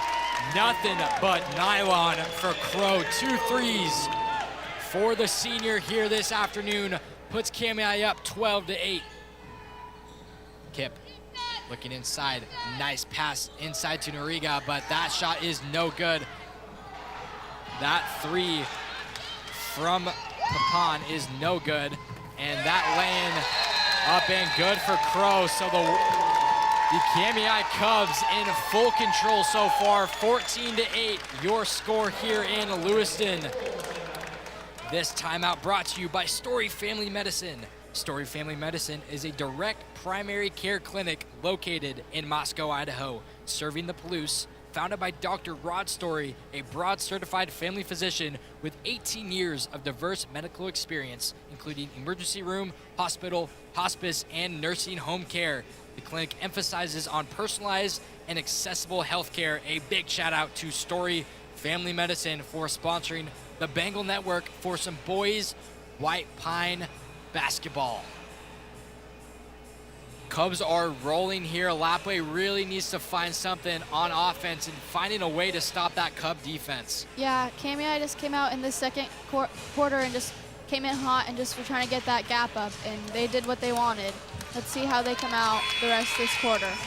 The Cubs are 18-1 for a reason. They can really get on some runs. Klutt has had a pretty quiet game. He seems like he is the leader of this club, and we'll see if they can get him going here in the second quarter. 6:17 to go here. Kamiah up. Here's Conan now. Guarded by Crow, handed off to Noriga. Handed back over to Papan. And fell was Conan, but falls into the hands of the Wildcats. Kip, nice spin move, mid-range jumper, up and good. Good savvy move from Kip, the junior forward. Crow now. Guarded heavily by Papan, looking inside to Klutt. Klutt guarded by McCormick. Back inside to Klutt. Free throw extended, a step back 3, no good. Kip battling for the board, ends up in the hands of Noriga, and Kip bringing the ball down by 4. Kip drives left, double teamed in the paint, kicks it over to Papan, and that 3 is no good. Battle for the basketball ends into the hands of Norigan, and great hustle by Lapwai, getting that offensive rebound, extending the shot clock. Conan drives, and a whistle blown and a foul. Foul is on number 23 of the Cubs, Lawson Landmark, the sophomore. Papan now in the corner side wing, gets it over to number 22, Papan, and that is no good. And a foul called on 23, once again, Lawson Landmark. We have Roberts and Anglo in the game for the Cubs. And Landmark not taking a seat with 2 personals. He's gonna stay in this ball game after picking up back-to-back fouls. Papan for 3 is good in the near side corner. Knocked it down was Douglas Papan, sophomore guard. Crow's gonna take it in the near side wing. Back inside the Klutt. Corner for Crow is no good. Nice strong board from Kip. Kip is gonna hand it over to Noriga. Back to Kip at the top of the key. Pump fake, gets it over to Norigan. Guarded by Klutt. Klutt is gonna knock that ball out of bounds, but it is last touched by Norigan, and it will be Cub basketball, up by 1. Lapwai's came out hot since the timeout, and they're just trying to get back into the game. Yeah, they cut that lead to just 1 after it really felt that the Cubs have had all the momentum going their way. Crow over to Landmark, inside to Klutt. Klutt at the free throw line extended. Crow now. Guarded great by Conan. Conan with some great defense. Landmark now. Gonna drive a pull-up jumper from the free throw range, is up and good Great job by Landmark, creating shots for himself, knocking down that two. Extends the Cub lead to 3. Kip now looking for Papin. And that pass is led out of bounds. Looked like it hit a knee of a fan. And it will be Kamiah basketball. We have Wheeler in for the Wildcats. Crow now facilitating the offense like he always does. As we see Elgando check in to the game. He's gonna take another 3, far side corner, no good. Rebounded by Wheeler. Wheeler, after taking a breath, is going to take the ball down the court for the Wildcats. And a travel called by Kip. Took one too many steps, a gather step. And that is a travel there. Both Oatmans in the game for the Cubs.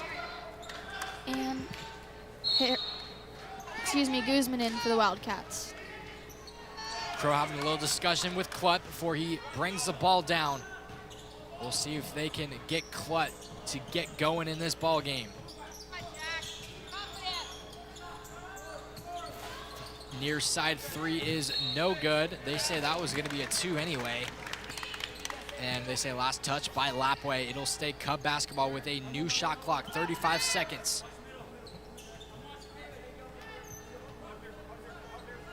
Crow now taking the ball out of bounds.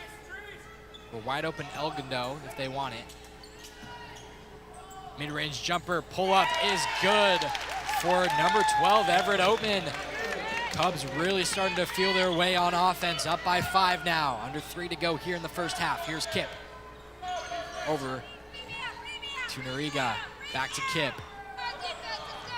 Far side wing here. Wheeler now, drives left. Guarded heavily by Crow. 15 seconds left on the shot clock. Great defense from Crow, but Wheeler goes in for a 3. Almost banked it in, but rebounded by the Cubs' Oatman. And now Crow with the full head of steam driving. No one stopping him, and a nice, easy left-handed lay-in for the Cubs. That is going to force Lapwai to call a timeout. This timeout brought to you by Boyer Gravel. Boyer Gravel is a family-owned and operated business in the Lapwai area. For 47 years, we have delivered gravel all over the area to the Lewis-Clark Valley and all the surrounding communities. Give us a call Monday through Friday from 7 to 5, and we will give you a price and put you on the schedule. No job too big or too small. Give us a call at 208-843-2551. The Kamiah Cubs with some great ball movement, a lot of momentum going their way. But the thing about this Lapwai program is they know how to get momentum on their way and get some intensity going, and that starts on the defensive end. We'll see if they can get anything going on offensively in the remaining 2:20 in this first half. Noriga now drives left. Looking inside, Klut able to knock that ball free into the hands of Crow. Crow looking to advance to Klut. Klut thought about the 3, but he's gonna drive left, baseline, back to Crow. Crow's gonna take the 3. No good, a rare miss from Crow, but an easy offensive rebound for the Cubs. That's Everett Oatman with the putback too. Can't allow that if you are Lapwai.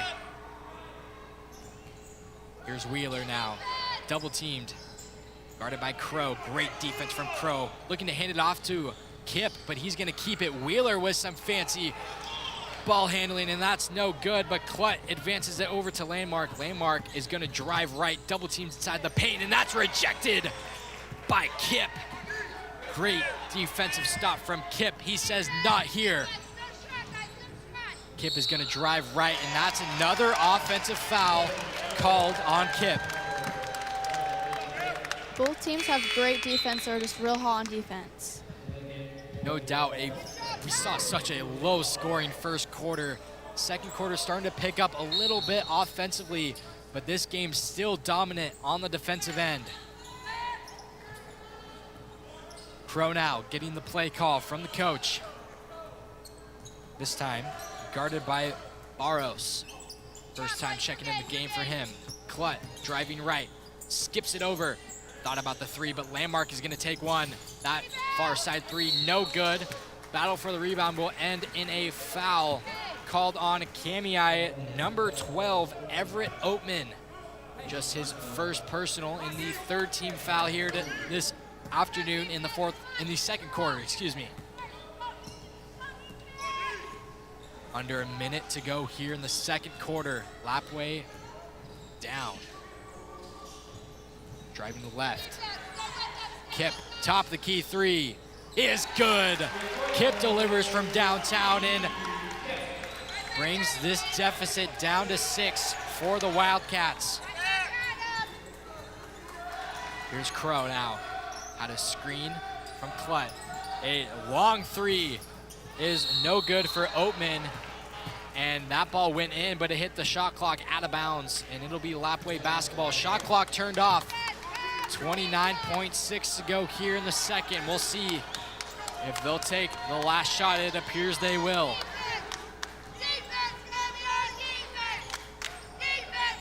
Here's Wheeler, guarded heavily by Landmark. Now here's Barros, gonna drive, and a travel called on Barros. Frustration from the Lapwai bench. Now the Cubs have a last second opportunity here on offense before halftime. Here's Klett now, looking to advance the ball. 5 seconds remaining, we'll see what he does here. Drives, looks inside, kicks it back out. Need to get a shot up here. Landmark for three, no good. So at the end of 2, it is Kamiah 22, Lapwai 16. So a much closer game than anticipated. The red hot Kamiah Cubs struggling a little bit against this Lapwai team. Still anybody's ball game. Stick around here on the Bengal Network, brought to you by the Diamond Shop. And here is word from our sponsors. We'll see you at the start of the third quarter. The story of family medicine is really different than your usual practice. It's a direct primary care clinic. You might not know what that means, but direct primary care is basically saying, how can we make the care between a doctor and a patient, the relationship, more simple so that it works better. Everything that you do when you see a doctor is really cared for by a single monthly fee. Growth means that we can be healthier all over. Healthier as in keeping the right number of patients for the right doctor. Really never getting so big that you can't know your doctor and your doctor can't know you. We want to be different.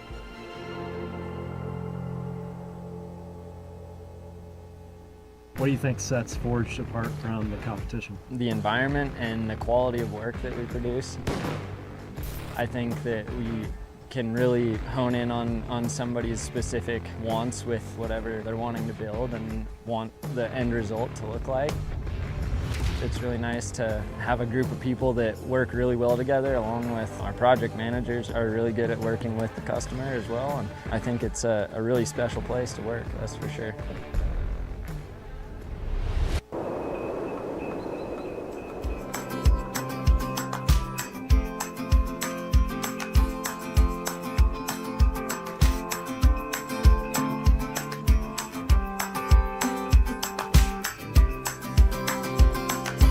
I can't wait to go home.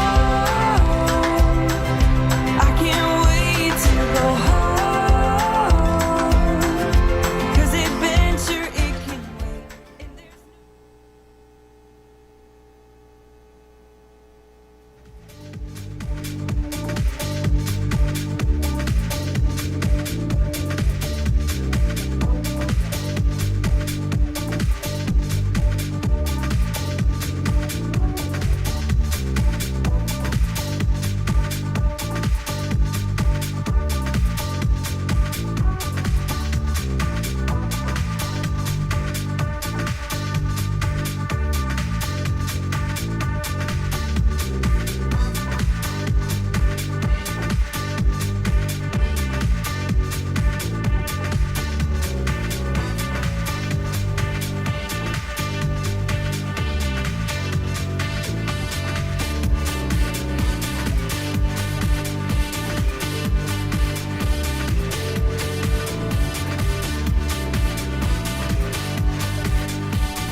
third quarter, a special shout out to Boyer Gravel. Boyer Gravel is a family-owned and operated business in the Lapwai area. For more than 47 years, we have delivered gravel all over the area to the Lewis-Clark Valley and all the surrounding communities. Give us a call Monday through Friday from 7 to 5, and we will give you a price and put you on the schedule. No job too big or too small. Give us a call at 208-843-2551. Lapwai has done a great job in keeping themselves in this ball game with an experienced Cub team. They are so explosive, and they've really limited Clute, and I do apologize for saying his last name wrong, not Clut, Clute. So the Warriors are going to start with the ball on offense and a quick three so far, and that is no good. Cubs try to get possession, but unable to get two hands on the basketball. It'll stay Lapwai basketball. Kip now taking the ball out of bounds with a fresh shot clock. Noriega now. Over to Kip. Kip with a high arcing three, no good. Rebounded by Crow. Crow is looking to advance, but realize he has no numbers. He's gonna slow it down. Guarded by Wheeler. Pulls it back out. Landmark now. Back to Crow. Crow at the top of the key. Guarded by Pappin. Couple screens, not gonna use any of it. Going to Landmark.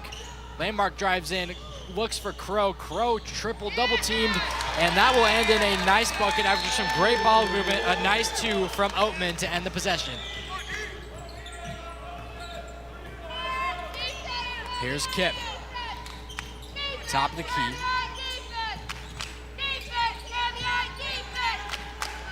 Here's Wheeler. Guarded by Crow. A screen from Kip. Drive in from Wheeler, up, no good. Rebounded by Clute. Clute looks to advance it to Landmark. Pass and a nice block from McCormick, but got a little bit too much skin right there. And that will be a foul on McCormick. It'll send Landmark to the line to shoot two. Very hard foul from McCormick. If he would have just got all ball, would have been a highlight for sure. But two free throws for McCormick. That is good. Excuse me, Landmark, not McCormick. Let's take another look at that foul brought to you by the Diamond Shop. And very intense foul. A well-earned trip to the line for Landmark. He delivers his second, going 1 for 2 from the line and extends that Cub lead to 10. Wheeler, guarded by Crow. Screen from Pappin. Some great hands there by Oatman. Knocked that ball free. It'll stay Lapwai basketball. 24 left on the shot clock. Pappin picked up his dribble. Now here's Kip. Hands it off to Wheeler. Wheeler's gonna drive left. Far side wing. Inside to Noriega. Kip with a deep three. Nothing but nylon for Kip. Able to connect downtown. Here's Clute. Looking to on the left wing. Skips it back. Some fantastic ball movement. That's what a championship team looks like. Ends in a nice bucket from Crow. Kip now drives right. A pull-up jumper. Will he go 2 for 2? Yes, he will.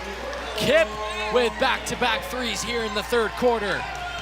Keeping the Wildcats in this ball game. Exchanging 2s for 3s. That's how you get back. Crow.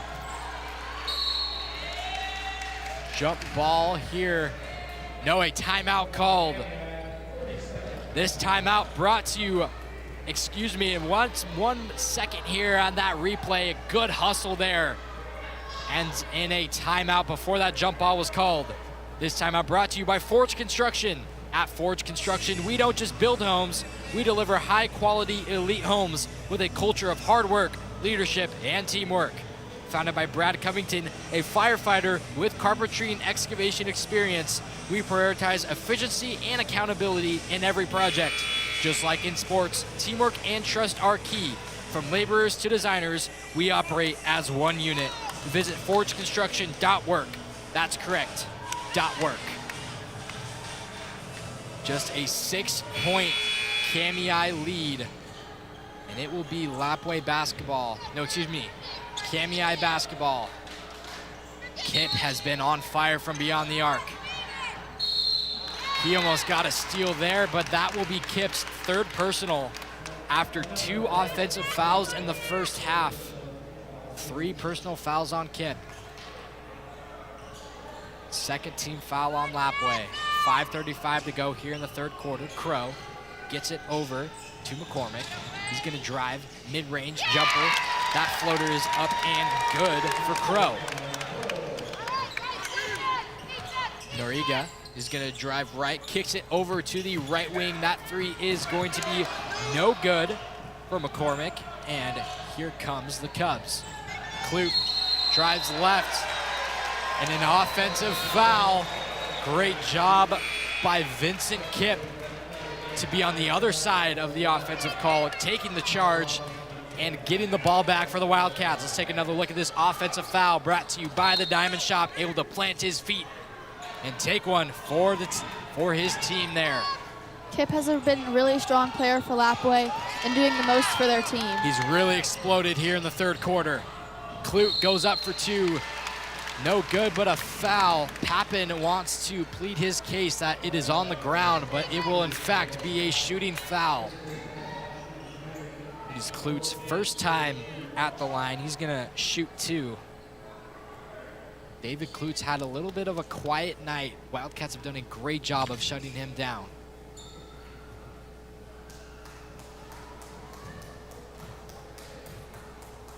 Clute's first shot up and good. Conan in for Lapwai.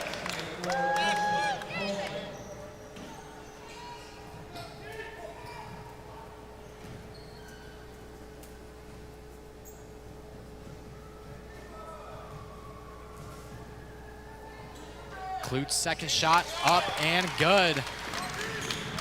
Extends the Cub lead to 10 here.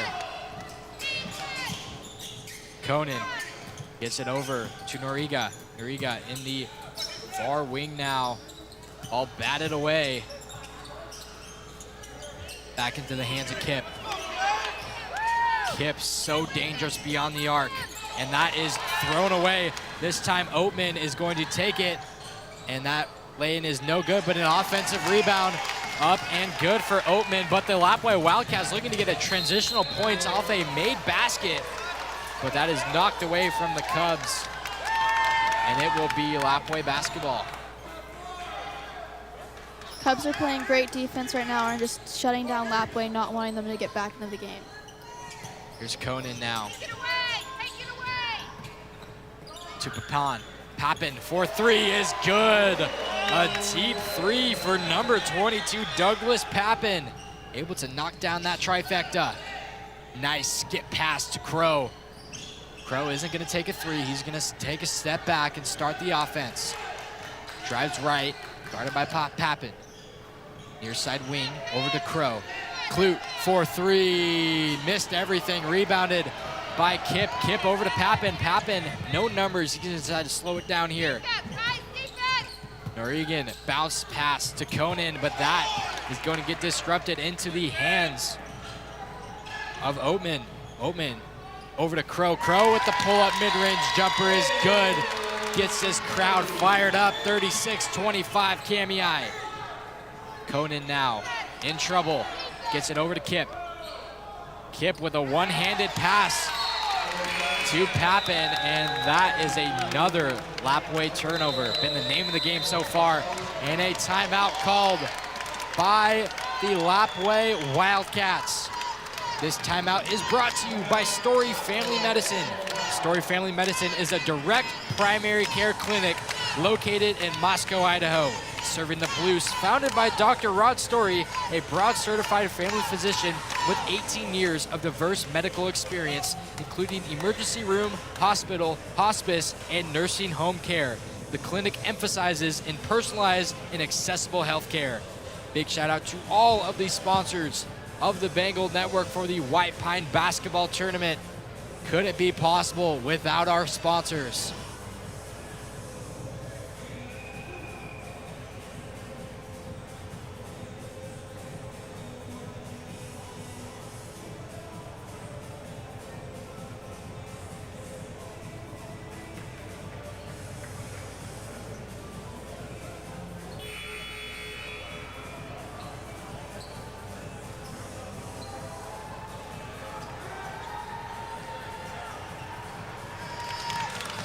So we've seen some momentum shifts go to both teams, but it always feels like the Cubs are still in control even after the Lapwai momentum goes their way.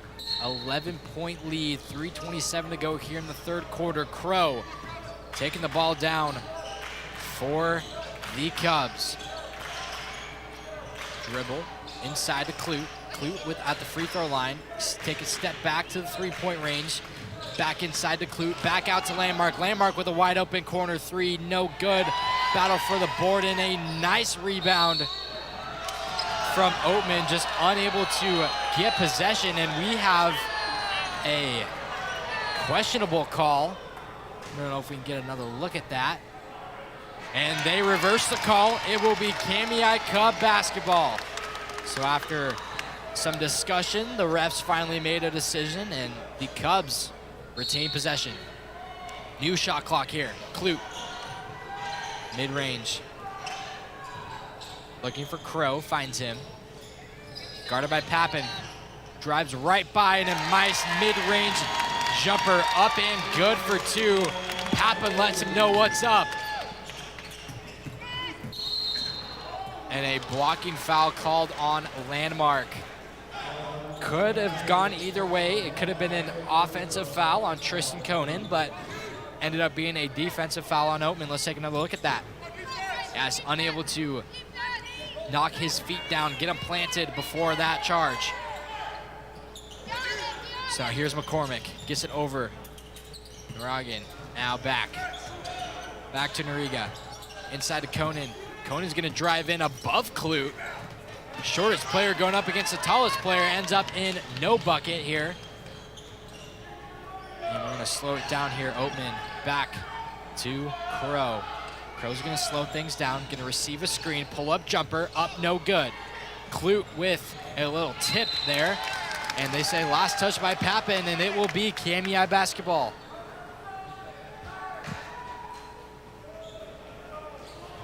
Take another look at this replay brought to you by the Diamond Shop. Just Pappen unable to retain control here of that basketball.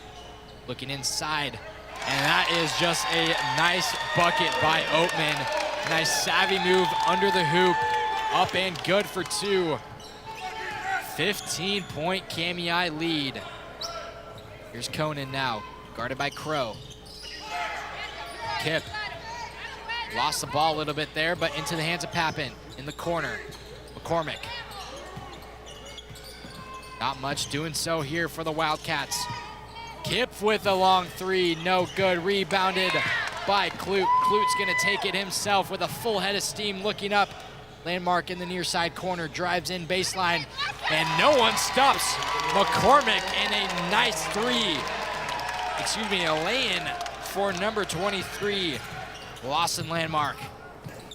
That lane is no good from Noriga, rebounded by Clute. Clute's gonna take it himself. Corner three for Landmark. He thinks about it, takes it, and a nice three, near side corner three for the Cubs and Landmark. We're gonna take a 30-second timeout. This timeout brought to you by Boyer Gravel. Boyer Gravel is a family-owned and operated business in the Lapwai area. For 47 years, we have delivered gravel all over the area to the Lewis-Clark Valley and all the surrounding communities. Give us a call Monday through Friday from 7 to 5, and we will give you a price and put you on the schedule. No job too big or too small. Give us a call at 208-843-2551. 45-25, your score here in Lewiston. It's the Cubs over the Wildcats, a 20-point game after the Cubs just ran away with it in this third quarter, had a great third quarter. We'll see if the Wildcats can exit this third quarter with some momentum and get something going here in the fourth. Kip now hands it over to Merrick. Kip. No travel called there from Kip, but that will be a defensive foul. This time on number one, Todd Roberts, the sophomore, his first personal, and the third team foul on Kamiah. McCormick gets it inside to Guzman. Guzman back over to Barros. Barros double teamed at the top of the key now. Kip with a far three, no good. Clute advances it to Landmark. Landmark one-on-one, right-handed lane is strong. Rebounded by Merrick, but looks like he stepped out of bounds, and it will be Kamiah basketball. Both teams playing hard defense and just strong defense, not wanting each other to score. Yeah, if you just look and you're not looking at the scoreboard, it feels like a 2-point game, but the Kamiah Cubs up by 20 here. Under a minute to go in the third. It has been all Kamiah, especially here in the third. Clute at the top of the key, double team, gets it over to Crow. Crow with a three, no good. Rebounded by Clute. Left-handed lane up, no good, just rims out. Clute with a pretty quiet game. Kip, pull-up jumper, no good. And nice rebounded by Roberts. Roberts is just gonna take it himself. And what's the call here? A travel called on Roberts. So maybe a catch and shoot heave half-court shot for the Wildcats. We'll see what they do here. And don't think he got the shot off in time anyway. Doesn't matter, missed the shot. After three, it is the Cubs at 45, Wildcats 25. We'll see you at the start of the fourth quarter.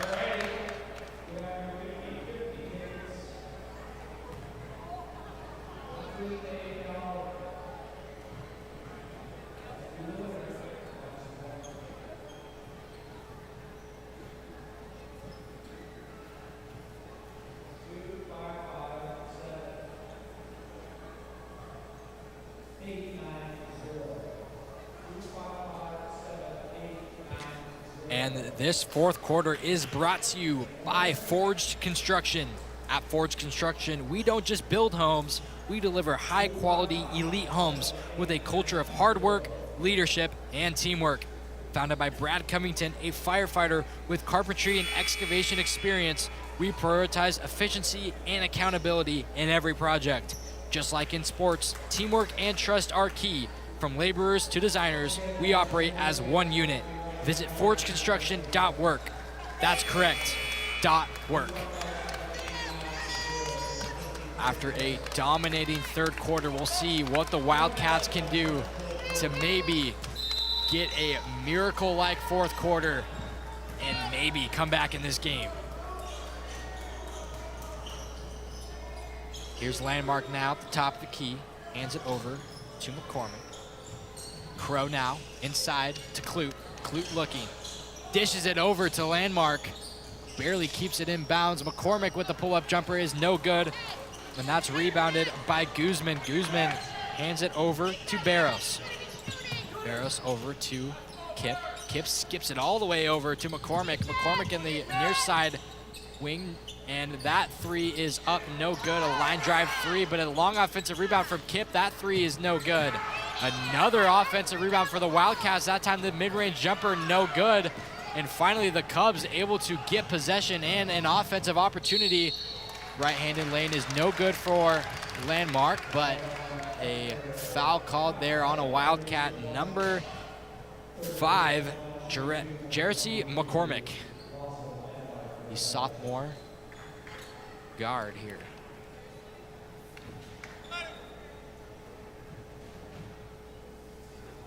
Landmark's first shot up and short.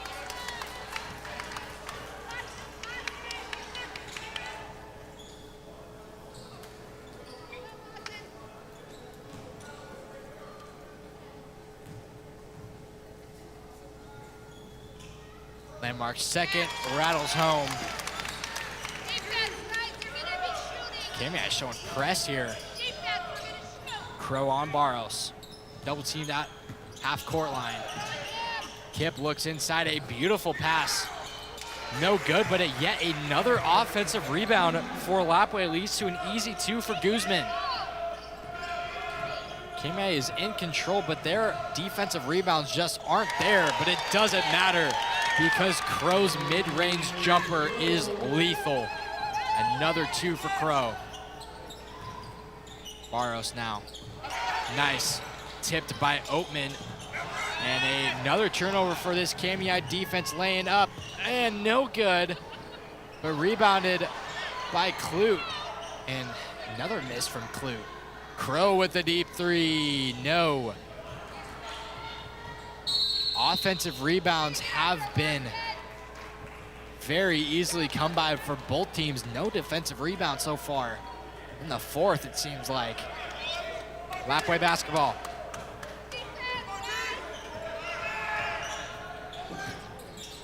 Kip double teamed, looking inside, and some miscommunication from Kip to Merrick.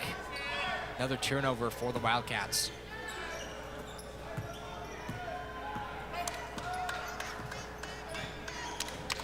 Oatman now taking the ball down, hands it over to Crow. Crow looking at the top of the key, can really waste some shot clock here.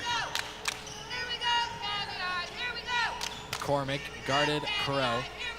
Landmark now, drives left, hands it over to Oatman. Oatman back to Crow. Crow on the far side wing, takes a couple dribbles, hands it over to Landmark. Landmark, nice dish into Oatman. What a pass from Landmark to Oatman. That connection was a beautiful sight to see. Fouls on number 24 of the Wildcats, Jared Merrick, and man, what a play that was. Beautiful ball movement displayed by the Kamiah Cubs, the 18-1 Cubs. First shot, and only, is good.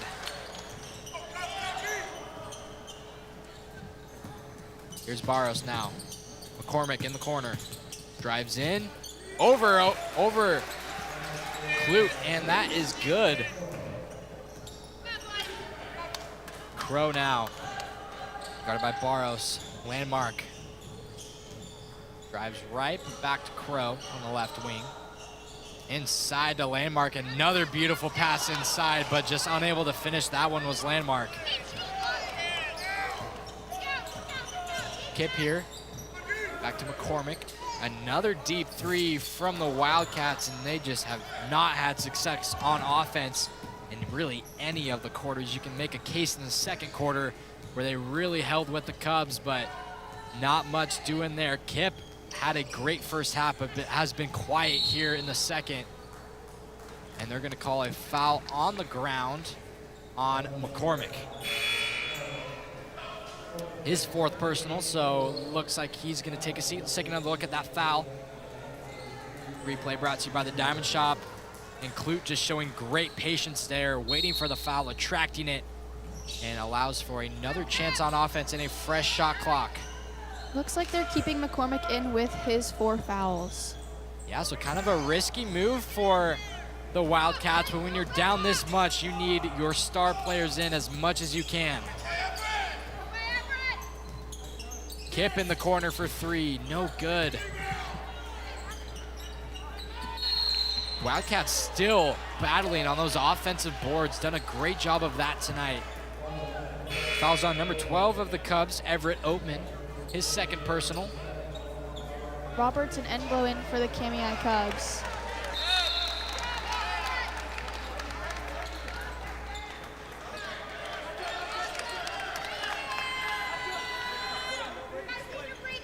A little bit of confusion on the Kamiah defense, some communication between the coaches and players. And Clute with some great defense, just unable to get his hand on it, finish the steal, but showed some great hustle there. Clute's been doing great on defense. He might not be scoring as much on offense, but he is showing how he is great at defense. His presence in the paint still has been shown, even though his lack of scoring ability has been present here. Cubs are a very dangerous team heading into the end of this district basketball tournament. Kip now, 15 on the shot clock. Shows off a couple spin moves, shot over Crow, no good. Clute with the rebound. No need to push it if you're the Cubs. Some long offensive possessions and just walk away with the win here. and some great defense from Guzman, but ended in a foul. So Clute will go to the line to shoot a pair of free throws. That is Guzman's first personal and the 4th team foul on Lapwai.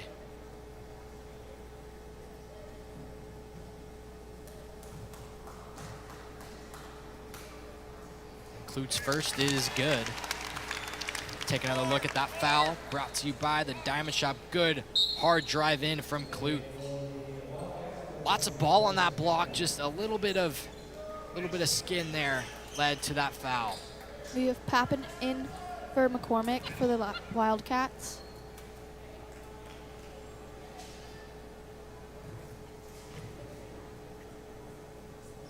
Clute's second is good.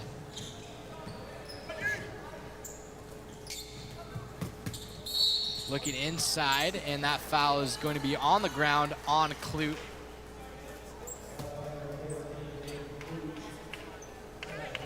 Clute's second personal.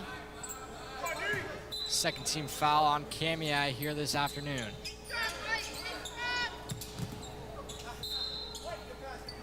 Kip almost had a recovery, but last touch by the Wildcats, and the Cubs will retain possession 52-29. It has been all Kamiah here in the second half, and they have done a great job of keeping their lead and not looking at the scoreboard and just playing hard no matter what. Erred pass there, and it will be Lapwai basketball. Wheeler leading the way here. Drives left, and a foul on the ground. It is going to be on number 5 of the Cubs, Matthew Oatman. Harris in for the Wildcats. I believe his first time checking into this ball game. Corner 3 up, no good. Good defensive rebound by Oatman. Oatman could lead the way, no need to. Ends in a missed shot, but an offensive rebound. Put back, no good. Wheeler's gonna take it. Under 3 minutes to go here. Wing 3 misses everything, and Crow is coming in. So is Clute. A nice vision from Crow as he puts on his goggles and finds Clute. 4-2. Pappen 4-3, no good. Crow now, 2.5 to go here in this ball game. Again, all Cubs, such a dominant performance they have had tonight. Kip advances over to Pappen. Pappen stops at the top of the key here. Looks inside, but only finds Oatman. Another turnover for the Wildcats. A 3 is up, no good. Rebounded by the Wildcats. Just an aired pass from Lapwai. Just turning into a sloppy basketball game here. Here's Pappen. Kip now, guarded by Crow. Over to Pappen, drives right, stops, now left. Drive inside, good look, but a nice block from Clute, but they're gonna call a foul on Clute, and that'll send Pappen to the line to shoot 2. Looks like both teams are just getting a bunch of new fresh legs into the game and getting lots of subs in. Yeah, this type of experience is so valuable. It's a packed house here, and with those underclassmen can get that type of experience, it is just so impactful for those players.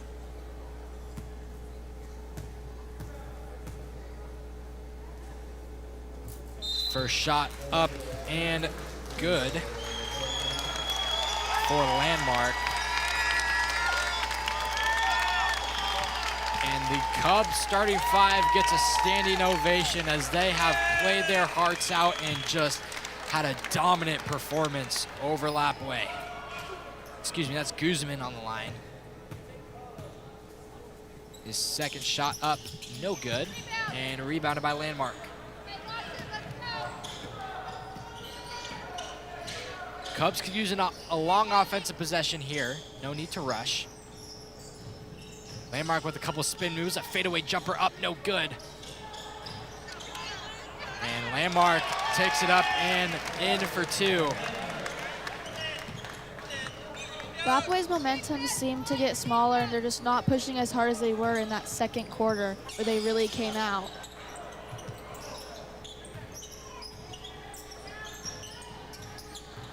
Taking it around the perimeter, a three up and good for number 13, Michael Harris, his first points of the ball game.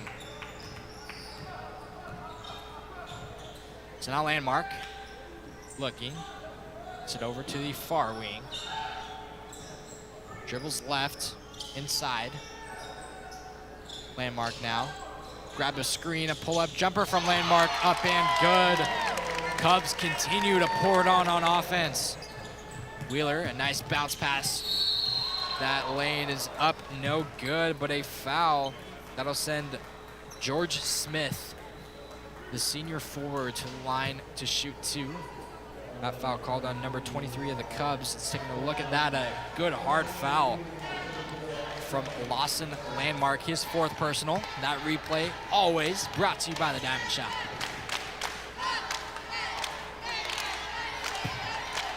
His first shot is short.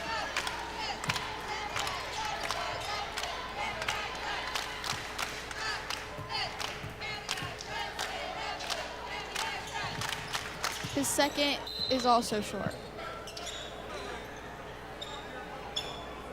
So all the Cubs need to do is just dribble it out and walk away with a win here tonight.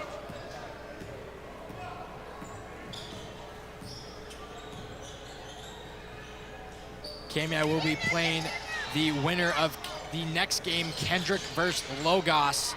Should be a great one, so make sure you stick it here on the Bengal Network. Is that two up, no good. Rebounded by the Wildcats. Let's see if they can get something going here on the last play of the game.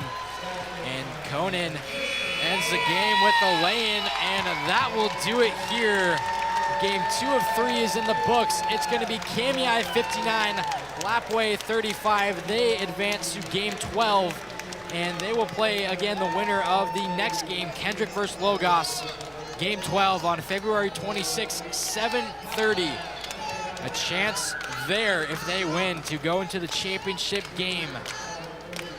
But next, we have game number 8 of the White Pine District Basketball Tournament. Kendrick v.S Logos. It should be a great one here, starting in about 15-18 minutes. Enjoy the highlights of this game, a word from our sponsors, and we will get you ready and going for some Tiger and Knight basketball coming up on the Bengal Network, brought to you by the Diamond Shop.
Story Family Medicine is really different than your usual practice. It's a direct primary care clinic. You might not know what that means, but direct primary care is basically saying, how can we make the care between a doctor and a patient, the relationship, more simple so that it works better. Everything that you do when you see a doctor is really cared for by a single monthly fee. Growth means that we can be healthier all over. Healthier as in keeping the right number of patients for the right doctor. Really never getting so big that you can't know your doctor and your doctor can't know you. We want to be different.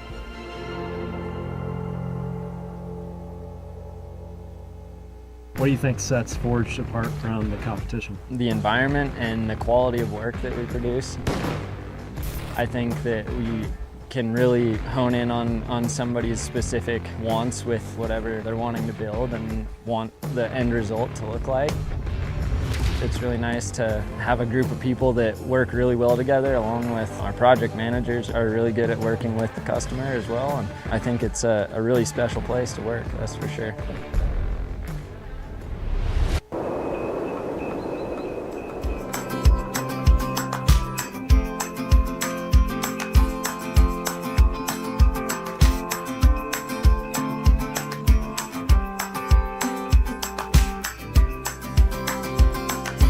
I can't wait to go home. I can't wait to go home. 'Cause adventure, it can wait. And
Good evening and welcome to game 3 of 3 of the 1A basketball boys White Pine District Tournament. Let's take a look at the bracket and see what we have going on here.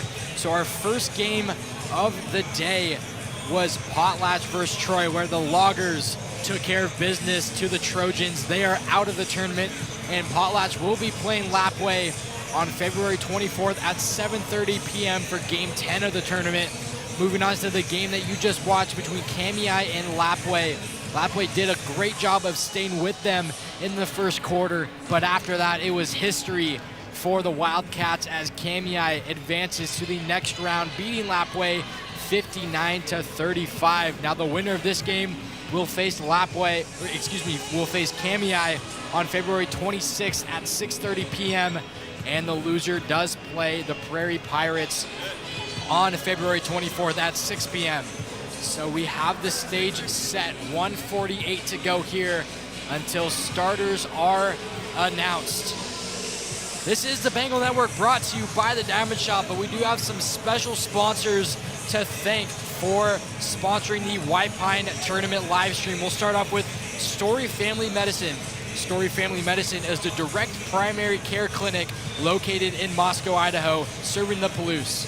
Founded by Dr. Rod Story, a board-certified family physician with 18 years of diverse medical experience, including emergency room hospital, hospice, and nursing home care, the clinic emphasizes on personalized and accessible health care.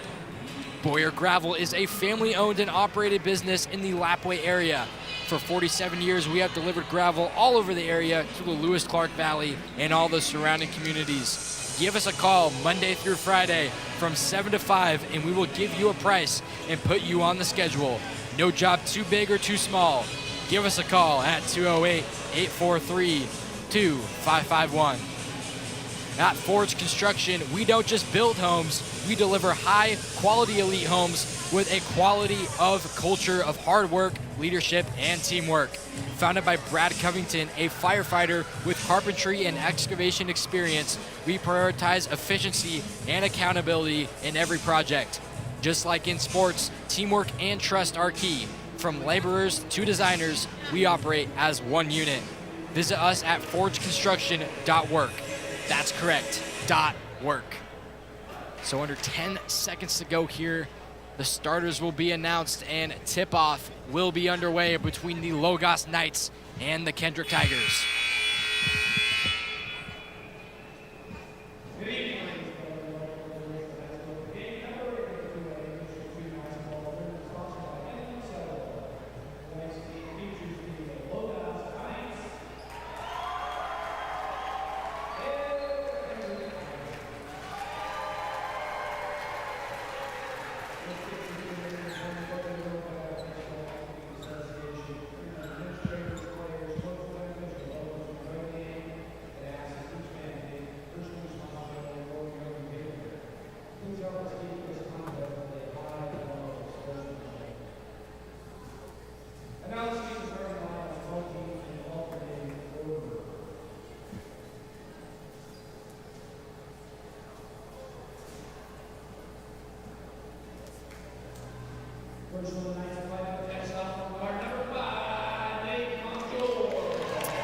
My name is Mason Smith, and I will be joining you for this last game, and we'll start with the starters. So for the Logos Knights, number 5, Nate Monger. He is a sophomore. And first player for the Kendrick Tigers, number 0, Maddox Kirkland, also a sophomore. Logos Knights, number 12, Ryan Daniels, a senior. Number 1 for the Kendrick Tigers, Cade Silflo, a junior. Senior guard, number 15 for the Logos Knights, Seamus Wilson. Number 2 for the Kendrick Tigers, Riley Rowenschender. Might have butchered that one, but number 24 for the Logos Knights, Baxter Covington.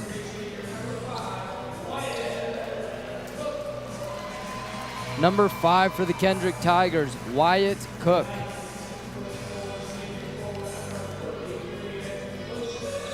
And lastly for the Logos Knights, number 33, Lucius Comas. And for the Kendrick Tigers, number 24, Hudson Kirkland. Looks like there's a little brother action on the court today, Asher. Yeah, I've seen a set of brothers on both games. So, yeah, definitely basketball runs in the family here in White Pine. Love to see it. And so starters are announced and tip-off is underway between Lucas Comas and number 5 of the Tigers, Wyatt Cook. Should be an interesting matchup here. Game 3 of 3 of the White Pine District Basketball Tournament, and it will go to the Kendrick Tigers, and it's gonna start with Rochester. Back to Rochester here on the left wing, gonna drive left. Handoff, looking inside, back in the far side wing, pump fake, a step back, long 2 is going to be no good, and a good rebound by Comas. Comas gonna dish it down to number 24, Covington.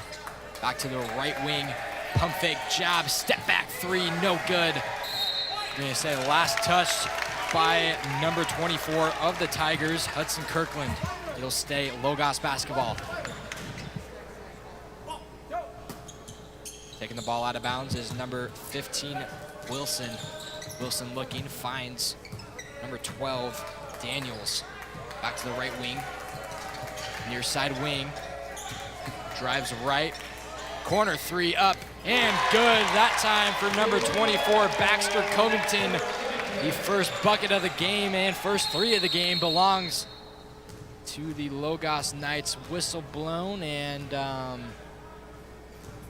lack of play here. Not sure what's going on. Looks like something with the shot clock maybe here. Yeah, it looks like they didn't start the shot clock once the ball got inbounded, I would assume.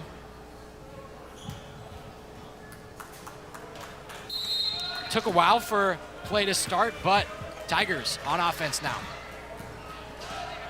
3-0. Knights with a quick lead. Left wing drives in. Left wing 3 is blocked by number 24, Covington. And a nice little lob pass ended in a jumper for number 24, Covington. Quick 5-0 lead for Logos now. Logos showing some great hustle here. It'll stay Tiger basketball. Logos definitely showing some superiority here in the first few minutes. Let's see a little more out of Kendrick. Yeah. I really thought this was going to be Kendrick was going to come out hot, but Logos is standing the ground for sure. Yeah, you can really see the energy difference from Logos to Kendrick. They're just playing at a whole nother level, like 5 notches higher than Kendrick. But that foul was on number 15 of the Knights, Sumas Wilson. And Kendrick remains in possession with the new shot clock. Ball on the right wing, now top of the key. Left to Rochester. He's gonna drive in, kick out in the far side corner, now to the near side. Great ball movement from the Tigers. Near side, corner 3, no good. Good, solid rebound from Covington, and the Logos Knights retain possession, able to broaden their lead here. Covington now, left wing, hands it over. Near side wing 3, misses everything, and a good rebound from Cook. Excuse me, that's Kirkland. Drives right, laying up, no good, but a foul. So the Knights with 2 team fouls already. That foul is gonna be on number 5 of the Knights, Nate Monjour. Kirkland at the line for 2. His first one is good.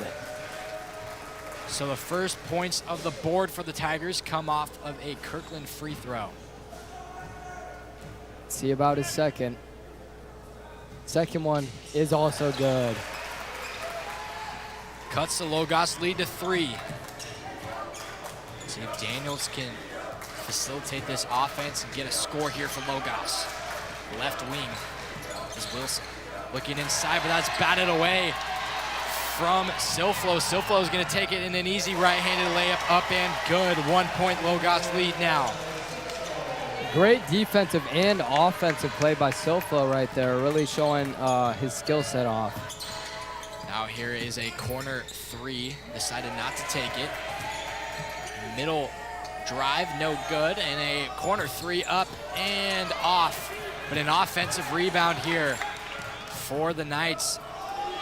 Long three, no good, rebounded by the Tigers, and a trip there. And a foul will be called on the Knights. Foul is on number 5, Monjour again, so 2 personal fouls on him early.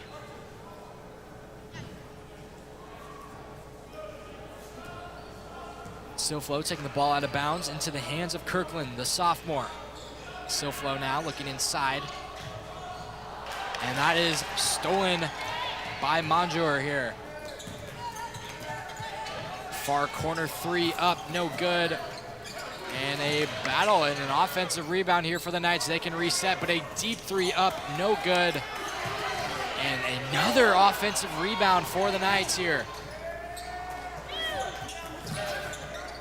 Top of the key now. Here, the Knights can reset. Here's Wilson. Wilson guarded by Silflo.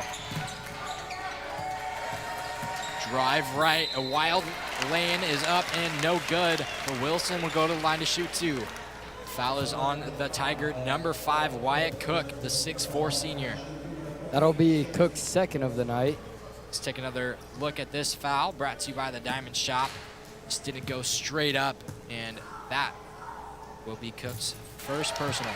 Wilson with the first point made.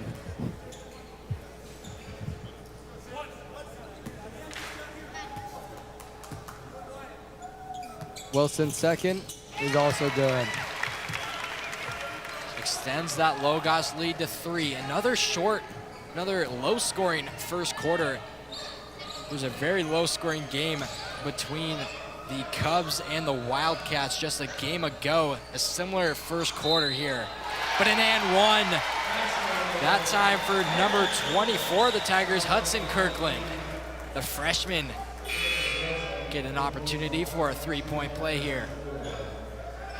Like you were saying though, Asher, the Kamiah versus Lapwai, this is definitely a higher intensity game that I like to see, especially with Lapwai losing Case Wynot and Elias Yearout. They don't really have as many big players, so they got a pretty young team and been shooting a lot of threes lately, so.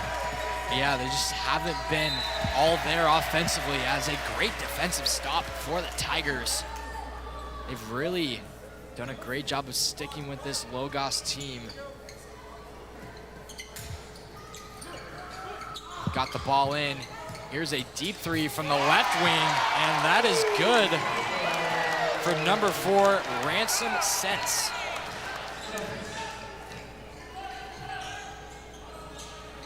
Come the Tigers now down by 4, looking inside.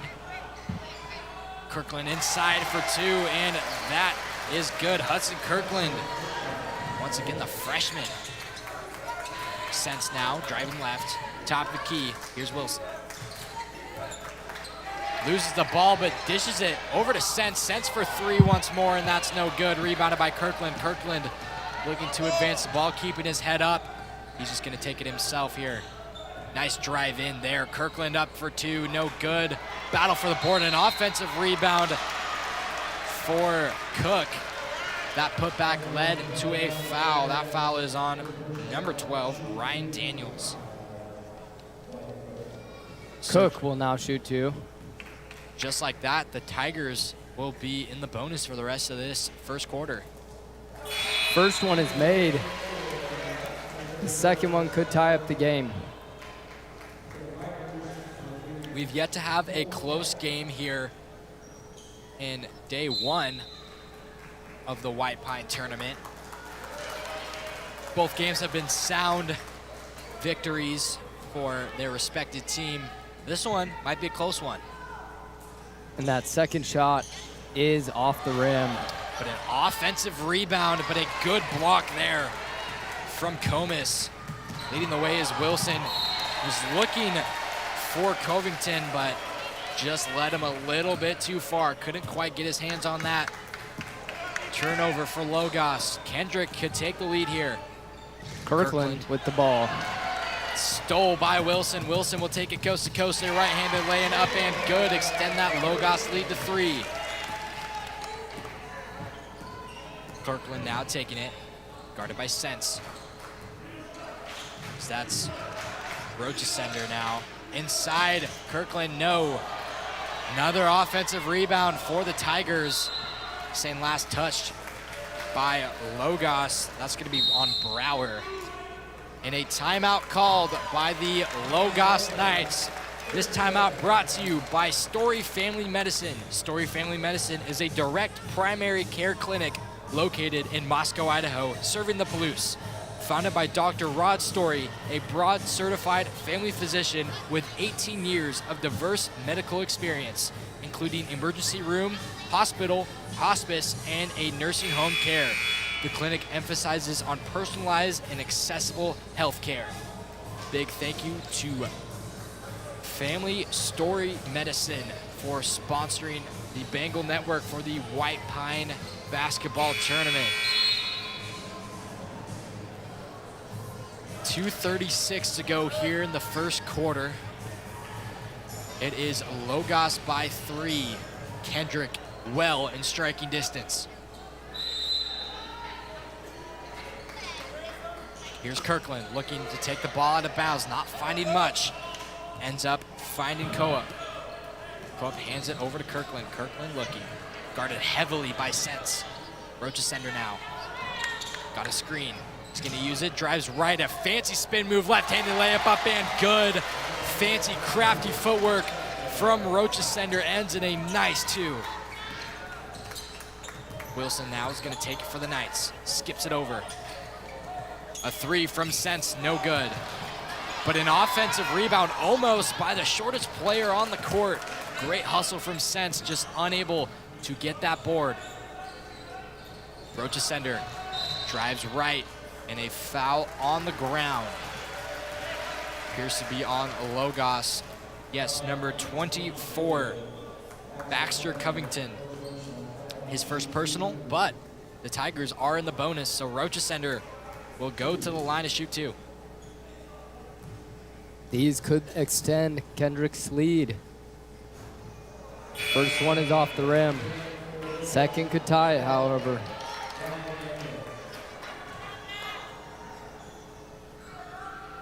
Covington took a well-deserved break there. Daniels checking into the game. Second one is good. All tied at 12 here. Wilson looking to do something here. Tracked a screen. He's just gonna take it all the way, and that foul is going to be on the Tigers, number 5, Wyatt Cook. His third of the night, I believe. Scoreboard shows second. So 2 personal fouls on Cook, but they're gonna say that was a shooting foul, so Wilson is gonna go to the line. Shoot 2. First one, no good.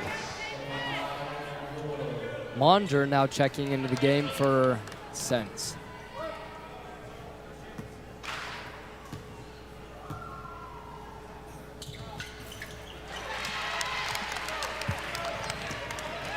Able to knock down his second was Wilson. So now, here's Kirkland. Gets it over to the right wing. It's Coop. Top of the key, left wing, Kirkland. Thought about the 3, he's gonna drive right.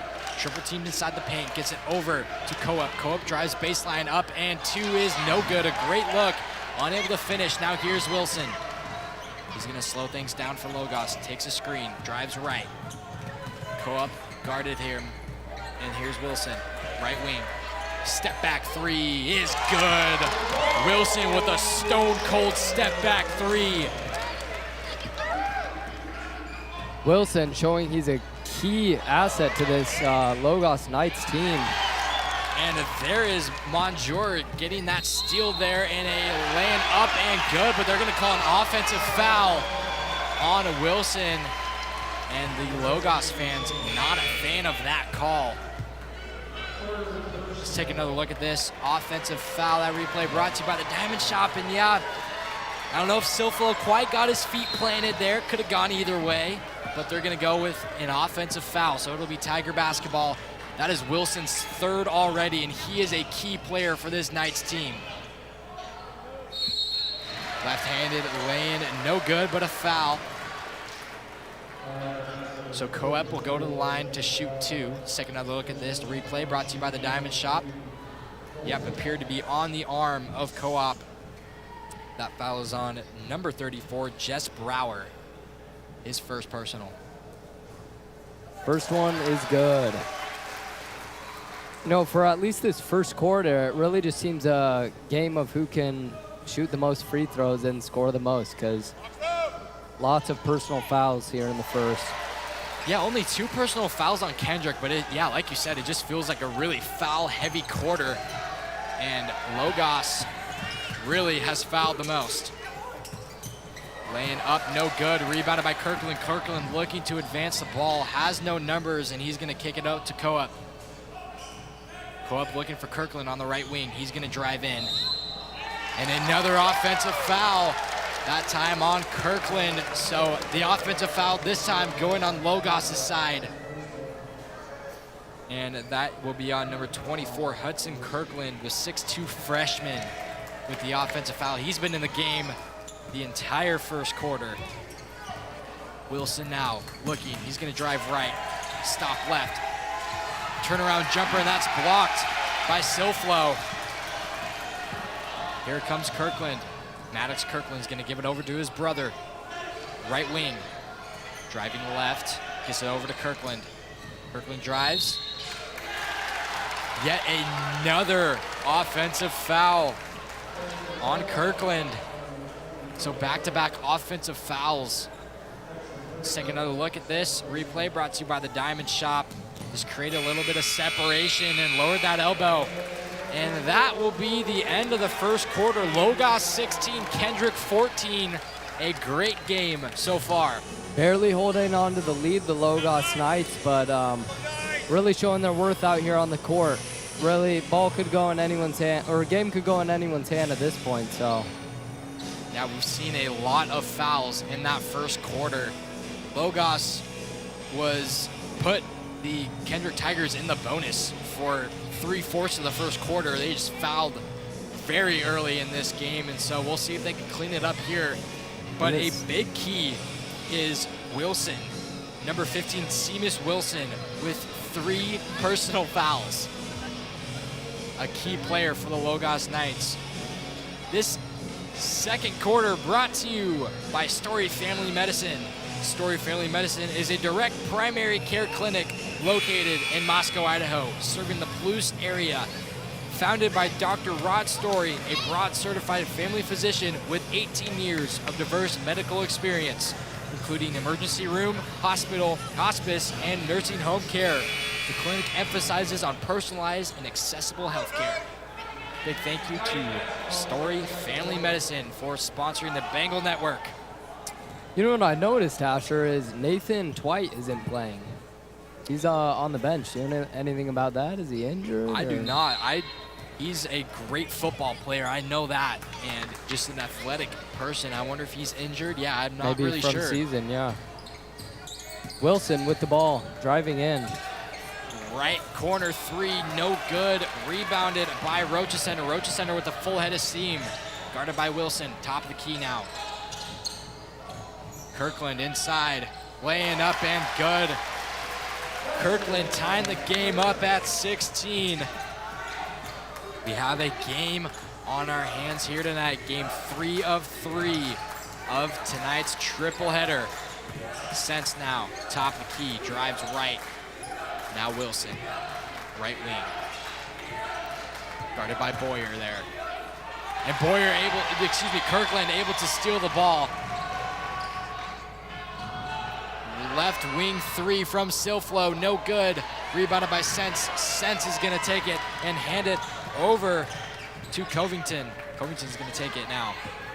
Guarded by Kirkland. Little Euro step, bounces it over to Comas. The nice connection between Covington and Comas there. Kirkland now driving right, guarded by Sense. Great steal by Wilson. Wilson's just gonna take it all the way. Left-handed lane, no good, but rebounded by Wilson after a block shot. Wilson driving baseline, gets to the right, laying up and good for number 24, Baxter Covington. Chance for a three-point play here. First foul of the second quarter goes from the Kendrick Tigers, that time on Cade Silflo, number 1. Mondra and Lopez now checking into the game.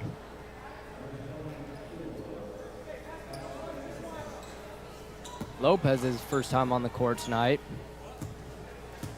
Watched him in warm-ups. He seemed pretty good at shooting the ball, so see if this will help them. Yeah, we'll see if Kendrick can get a run of their own on offense. Here's Kirkland now. Dishes it over. Kirkland with the mid-range jumper rattles home for number 24, Hudson Kirkland. Freshman taking over here for the Tigers. Left-handed lay-in, no good, but a foul. So that'll send Nate Munyer to the line to shoot 2.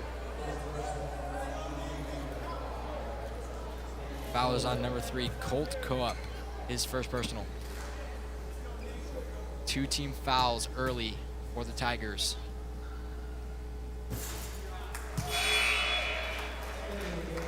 Let's take another look at this replay brought to you by the Diamond Shop. Right-handed lane of Co-op, no good. Tigers not liking that call there, but definite contact underneath the hoop. Wilson checks into the game for Lopez, and second is no good.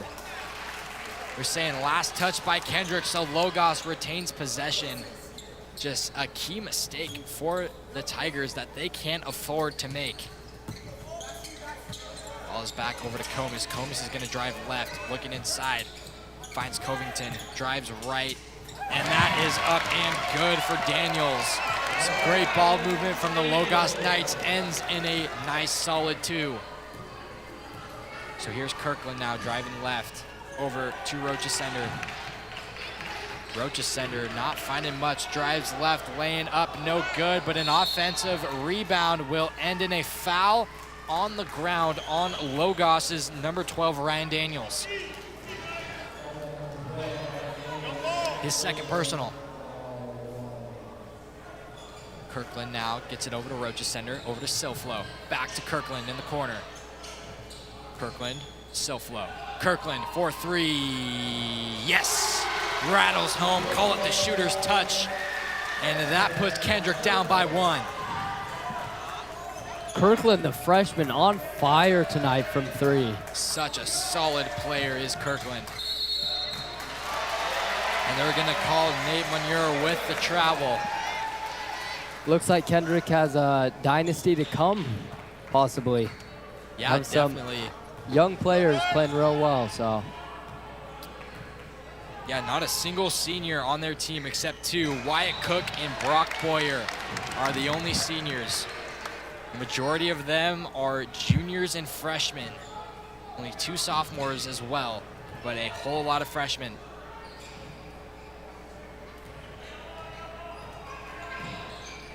Not much going on here. Here's Silflo looking inside to Rochester. Rochester over to Kirkland in the corner.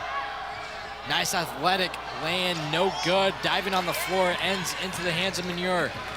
Wilson looking inside. And a nice block, pinned on the rim is Coop.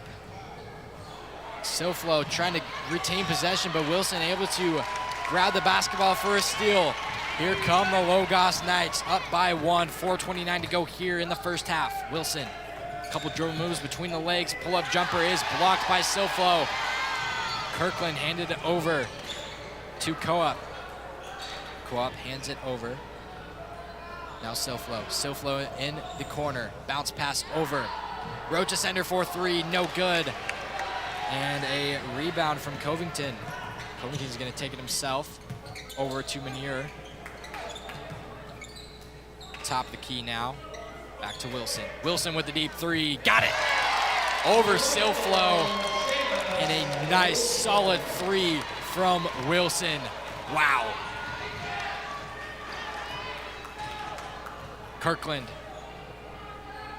Roach is sender now. Gets a screen from Kirkland.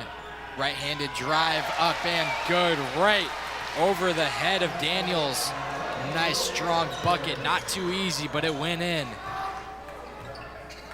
Daniels now guarded by Kirkland. Wilson. Mid-range jumper up and good. A nice pull-up jumper from the free throw line. Ends in a good 2. Logos up by 4 now. Here's Kirkland. Drives left. Nice little hesitation move. Mid-range jumper, no good. But they're gonna call a shooting foul. That is on number 5 of Logos, Nate Manier. His 3rd personal. Team foul number 2. First shot, no good.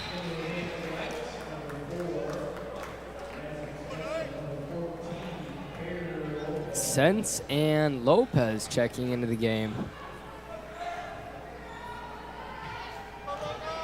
For Covington and Manier. Second one is good. Logos lead by 3. A great job there from the free throw line. See how Wilson responds now. Logos up by 3. Wilson with another drive this time.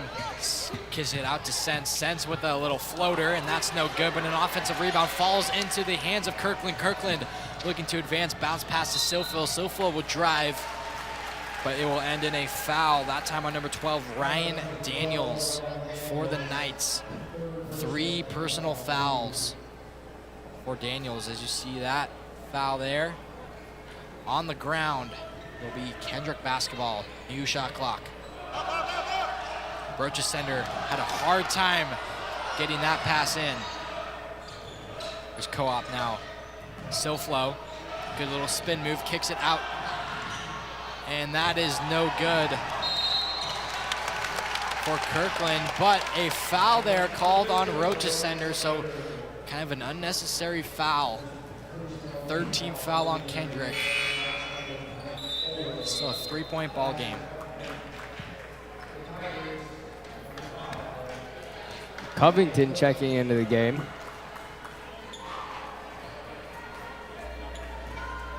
So here's Lopez now, taking the ball down the court. Looking over, finds Wilson.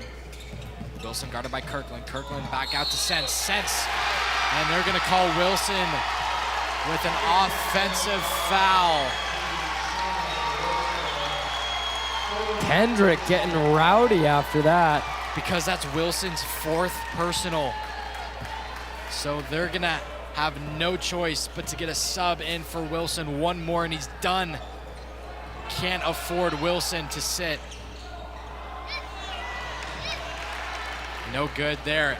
Man, you have to think if you're the Tigers, you're just gonna ISO against Wilson, trying to get him his 5th foul. Sense.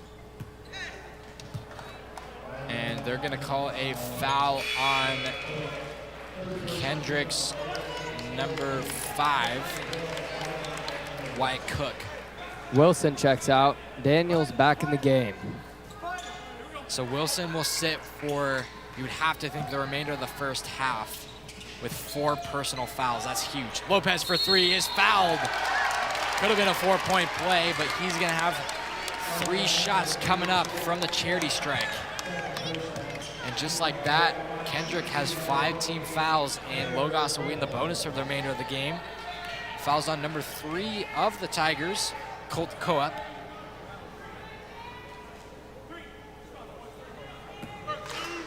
Shout out to everyone watching White Pine basketball here on the Bengal Network. We appreciate all your support. Trying to grow this channel as much as possible and just have fun streaming. It's a fully student-led program, And our advisor is actually in Seattle right now, so completely student-led. As Lopez misses his second. One more shot for Lopez.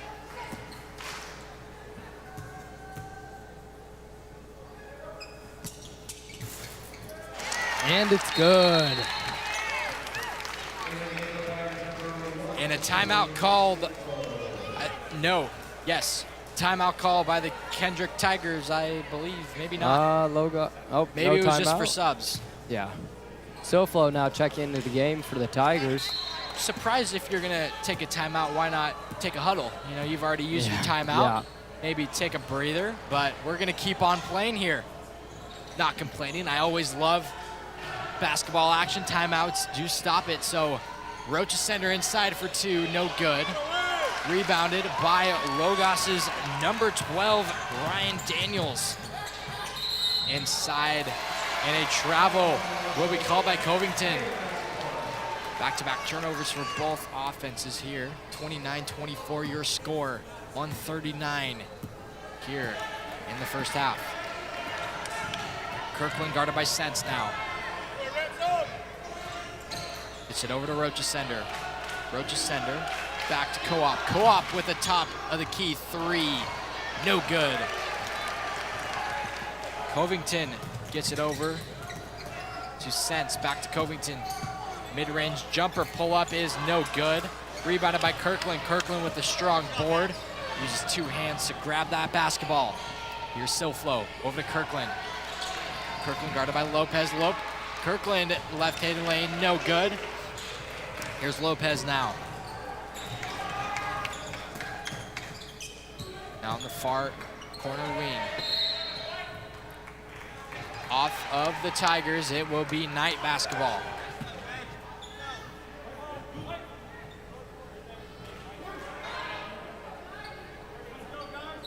Under a minute of play to go here, and a timeout called by the Kendrick Tigers. This time, they're gonna huddle up and take the timeout. This timeout is brought to you by Boyer Gravel. Boyer Gravel is a family-owned and operated business in the Lapwai area. For 47 years, we have delivered gravel all over the area to the Lewis-Clark Valley and all the surrounding communities. Please give us a call on Monday through Friday from 7 to 5, and we will give you a price and put you on the schedule. No job too big or too small. Give us a call at 208-843-2551. Kendrick finds themselves down by 5. We'll see if they can shorten that lead a little bit before halftime hits. 52 seconds remain in the second quarter here. See if Kendrick can do something. Could be 2 offensive possessions for Logos and 1 for Kendrick, but we'll see how these possessions unfold.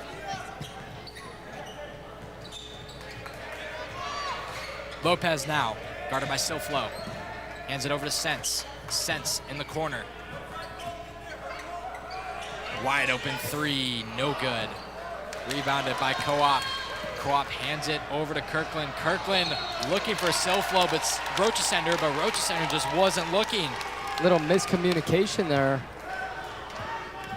So 0.2 seconds differentiate the shot clock and game clock. Technically, Logos could have the last shot of the game if they want. Driving right here, Sense for 3. That's gonna miss everything. See by the release, that just had no chance there. Kirkland, we'll see if Kendrick wants the last shot here. Rocha Center again, not really ready for that pass. Kirkland going up, but it pass over to Co-op. Co-op for 3, yes! Co-op from downtown, a wide open 3, able to knock that down. Kendrick down by 2, heading into halftime. So Kendrick did a great job at the end of the second quarter to cut that deficit to 2. To 2, yeah. Really, my analysis so far on both these teams, I think it's just, like we were talking about, just such a foul-heavy game. It's kind of hard to say who's got the better skill set and who's really the better team, but Logos obviously still holding that lead. But with the loss of Wilson there in the end of the second quarter, really huge for that team because he's by far their best player so far. But Hopefully he doesn't get his 5th here in the next 2 quarters and Logos can keep this lead. Yeah, that's definitely a big story, is Wilson's 4 fouls. So it'll be interesting to see if he's going to play at the start of the 3rd, or if they're going to wait to play him a little bit Later in the game, yeah. But we will see here, under 10 minutes to go here for some second half action, brought to you by the Diamond Shop.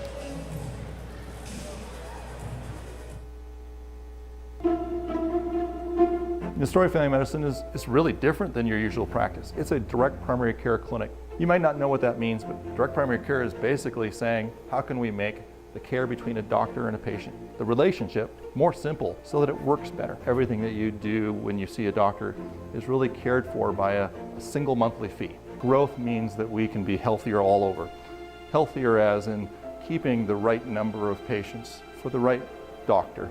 Really never getting so big that you can't know your doctor and your doctor can't know you. We want to be different.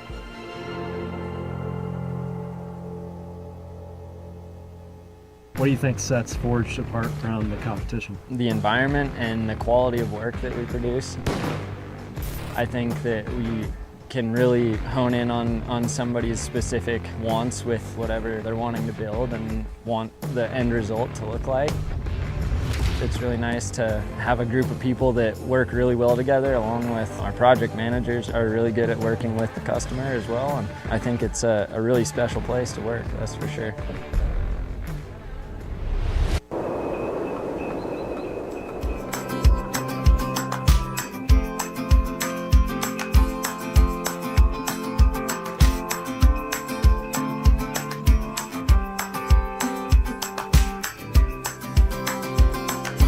I can't wait to go home. I can't wait to go home. 'Cause adventure, it can wait. And there's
start, a big shout out for Boyer Gravel. Boyer Gravel is a family-owned and operated business in the Lapwai area. For 47 years, we have delivered all over the area to Lewis Clark Valley and all the surrounding communities. Give us a call Monday through Friday from 7 to 5, and we will give you a price and put you on the schedule. No job too big or too small. Give us a call at 208-843-2551. Coming out of halftime, it is Logos 29, Kendrick 27. And it will start with Kendrick basketball. So their first possession could be tying the ball game up. We'll see here. Looks like Logos has opted to keep Wilson on the bench so far.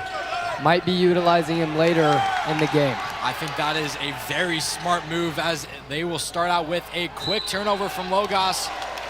Goes up for two is Daniels, but he is fouled. So Daniels will go to the line to shoot two. That foul is going to be on number 2 on the Kendrick Tigers, Rally Rochesender. His second personal, and a quick foul for the Tigers.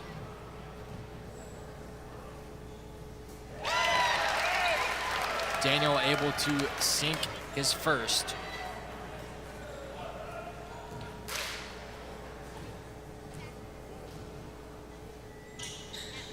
Goes 2 for 2 from the line and extends the lead to 4 for the Knights.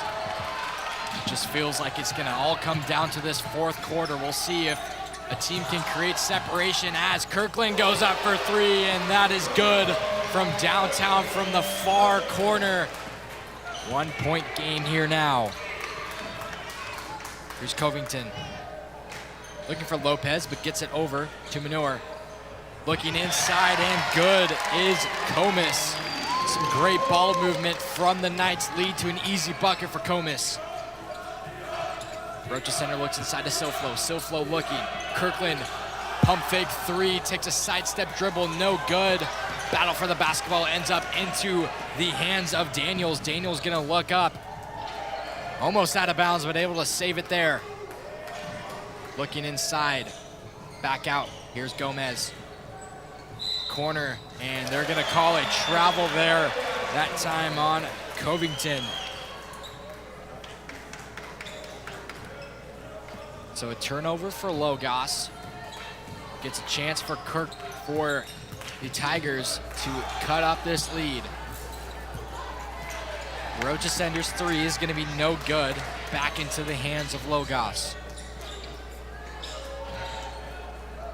Thought about the 3, decides to drive in, a nice pump fake there. Good patience.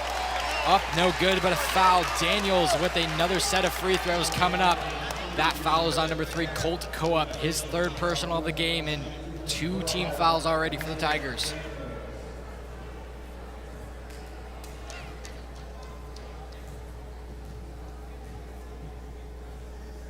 First shot up, no good.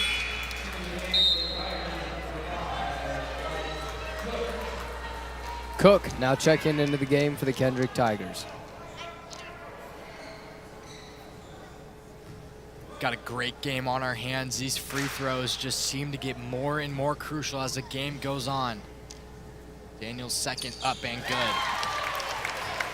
Back to a 2-possession game for the Knights here. Kirkland's gonna drive left, looking for Silflo, finds him. Here's Kirkland now. Top of the key, guarded by Lopez, down to the left corner. Silflo looking inside, bounce pass to Rochesender, that's poking free. But now here is Silflo, top of the key now. Cook, bounce pass, looking inside for Kirkland, but couldn't find him. Inside for Daniels. Daniels goes up, and the third set of free throws here already for him in the third quarter. Daniels really putting his body on the line here and stepping up in place of Wilson, you could say. Yeah, he's been rewarded with all of these free throws, so definitely paying off here.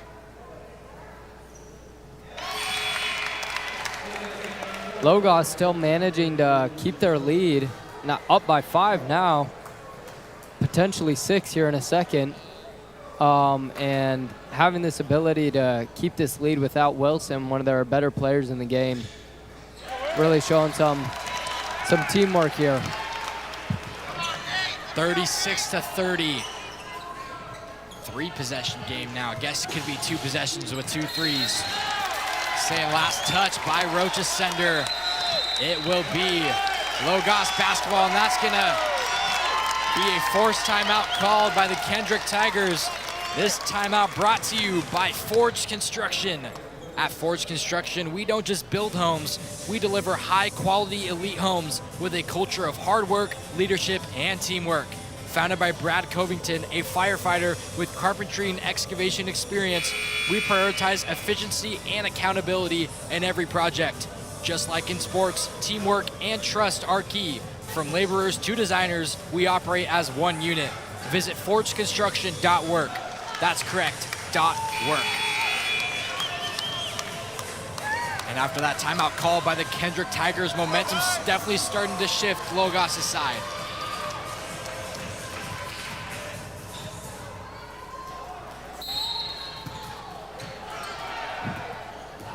So here's Lopez now, getting it down to Manure. Looking up, down to Covington. Covington in the corner, back to Lopez. Lopez is gonna drive right next to Silflo. Here's Covington, loses the ball a little bit, and it falls into the hands of Cook. Cook is gonna take it down, coast to coast, gonna stop now. Now here's Kirkland. Kirkland at the top of the key. Nice little jab step there. Rochester for 3, no good. Battle for the basketball, an innocent offensive rebound for Kendrick. Kirkland at the top of the key, thought about the 3, decides to dribble it in. Corner 3 is going to be up and no good for Co-op. But another offensive rebound for the Tigers, this time leading in a putback and 1 for Rally Rochester. Fouls on number 33 of the Knights, Lucis Comis. Sense checks into the game. 36-32 your score here in Lewiston. Logos on top, able to cut the lead to a 1-possession game, and Rochester does exactly that.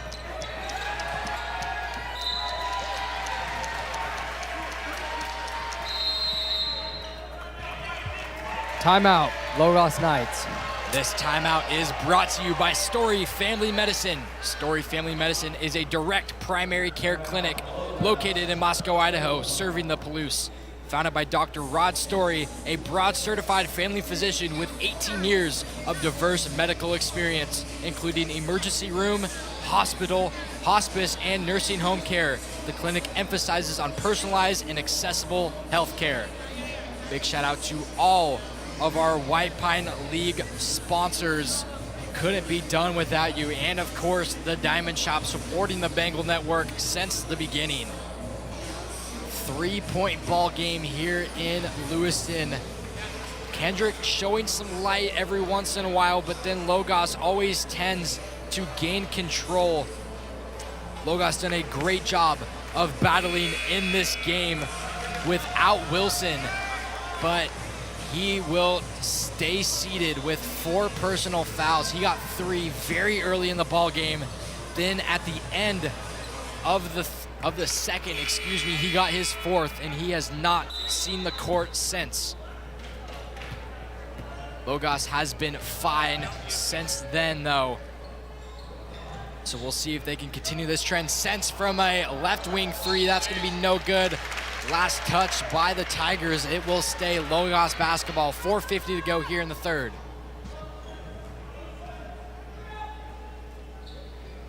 Out of bounds, here's Lopez, and that is knocked away by Rochester.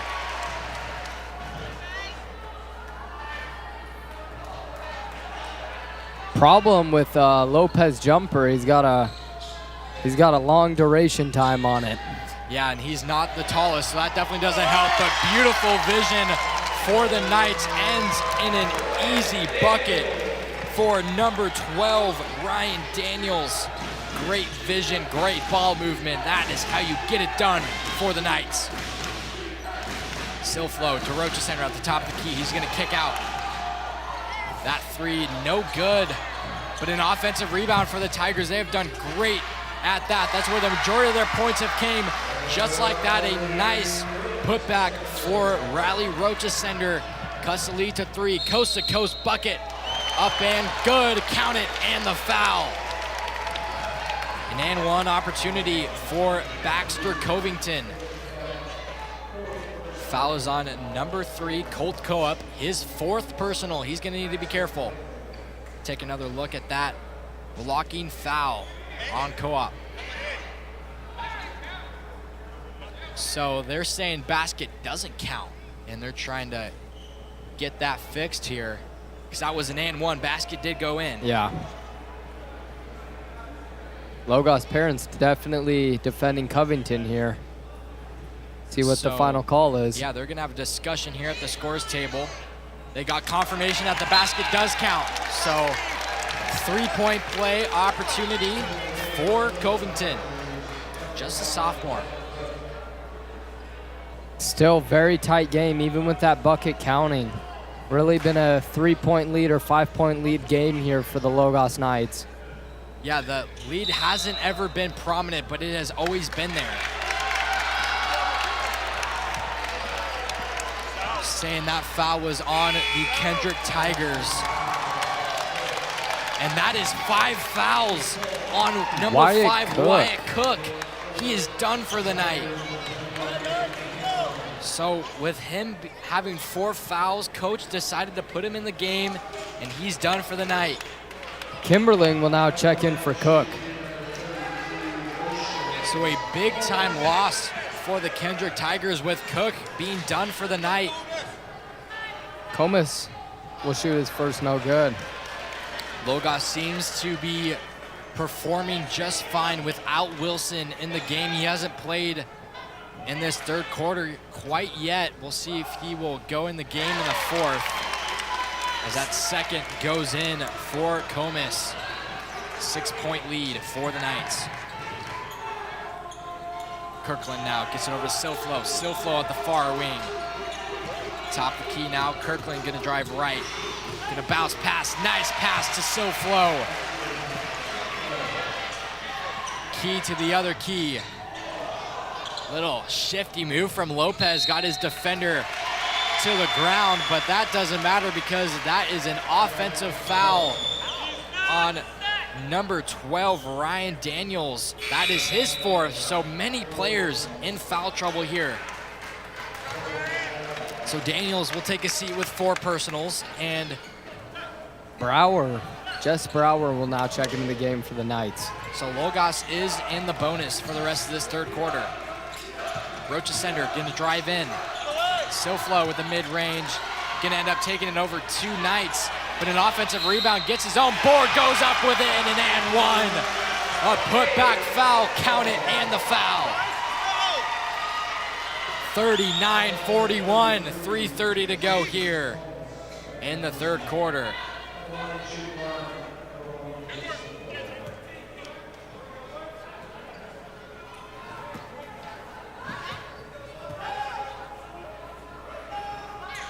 Silflo's one and only is no good. Knights get in possession. Coast to coast, wild laying up, no good, but a foul. Logos really bailed out with that foul. That lane had no chance of going in, but Covington will go to the line and shoot 2. No, they're gonna wave off the foul. They're gonna call it a jump ball. So after discussion, they changed the foul to a jump ball, and possession error does go to Logos. So no free throws, but they retain possession. At this point, it almost seemed Logos' strategy is just trying to go up for a layup and hopefully getting fouled on the way up there. Yeah, attracting fouls is definitely working for Logos. If it isn't broke, don't fix it. But a steal there for Rocha Center, so can tie the game here with a 2. And that's exactly what Silflo does.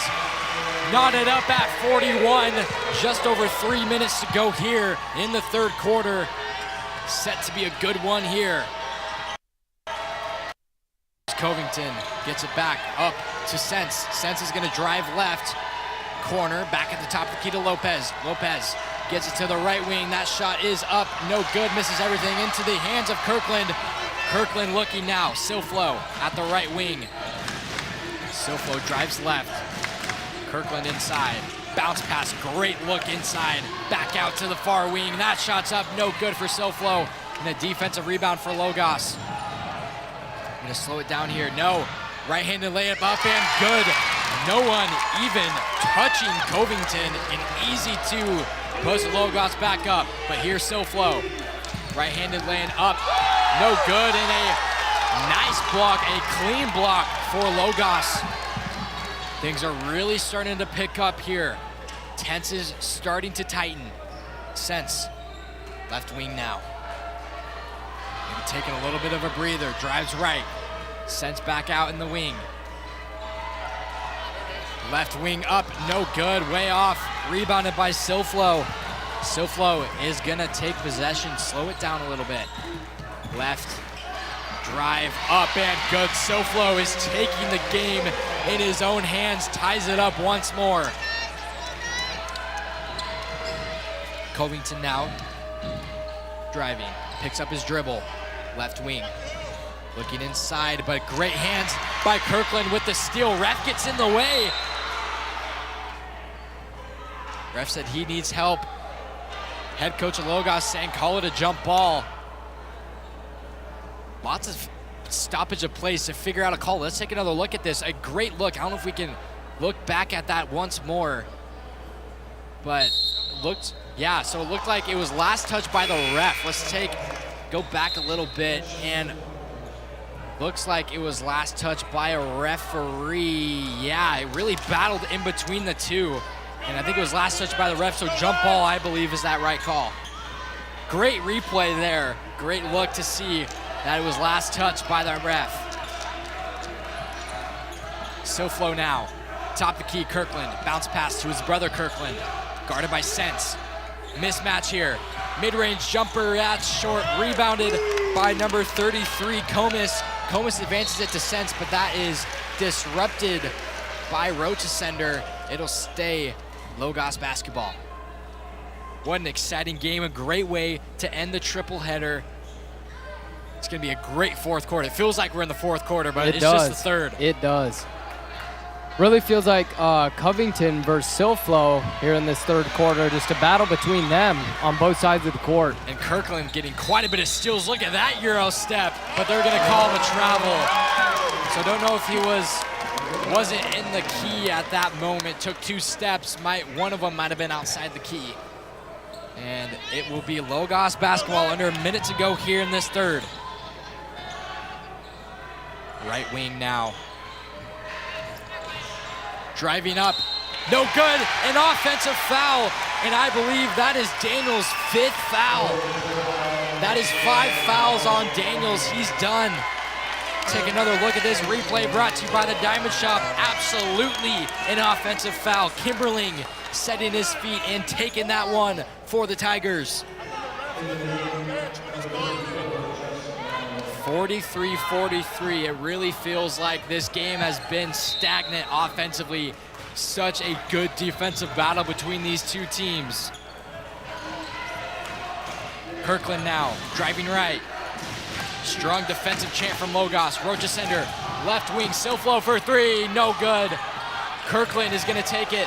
Kirkland, he's gonna drive in, a nice pump fake, another nice pump fake. Kirkland, no good. And they're gonna say last touch by Logos. Kendrick basketball, 20 seconds left, can have the last shot if they want. Here we go now, Rochesender, Silflo, right wing, inside to Kirkland. Back inside, a nice post up, right. Nice jump shot for number 21, Kimberling, good post move. Sizes defender up and good for 2, Sense. Now intercepted by Rochesender. Rochesender is not gonna get a shot up. So what an end to this third quarter, just like that. Kendrick is up by 2, 45-43, heading into this fourth quarter. This has been an exciting, riveting third quarter, you could say. can't wait to see what this fourth quarter brings, and we'll see if Logos Knights bring Wilson back into the game. And he just checked into the scores table, so he will.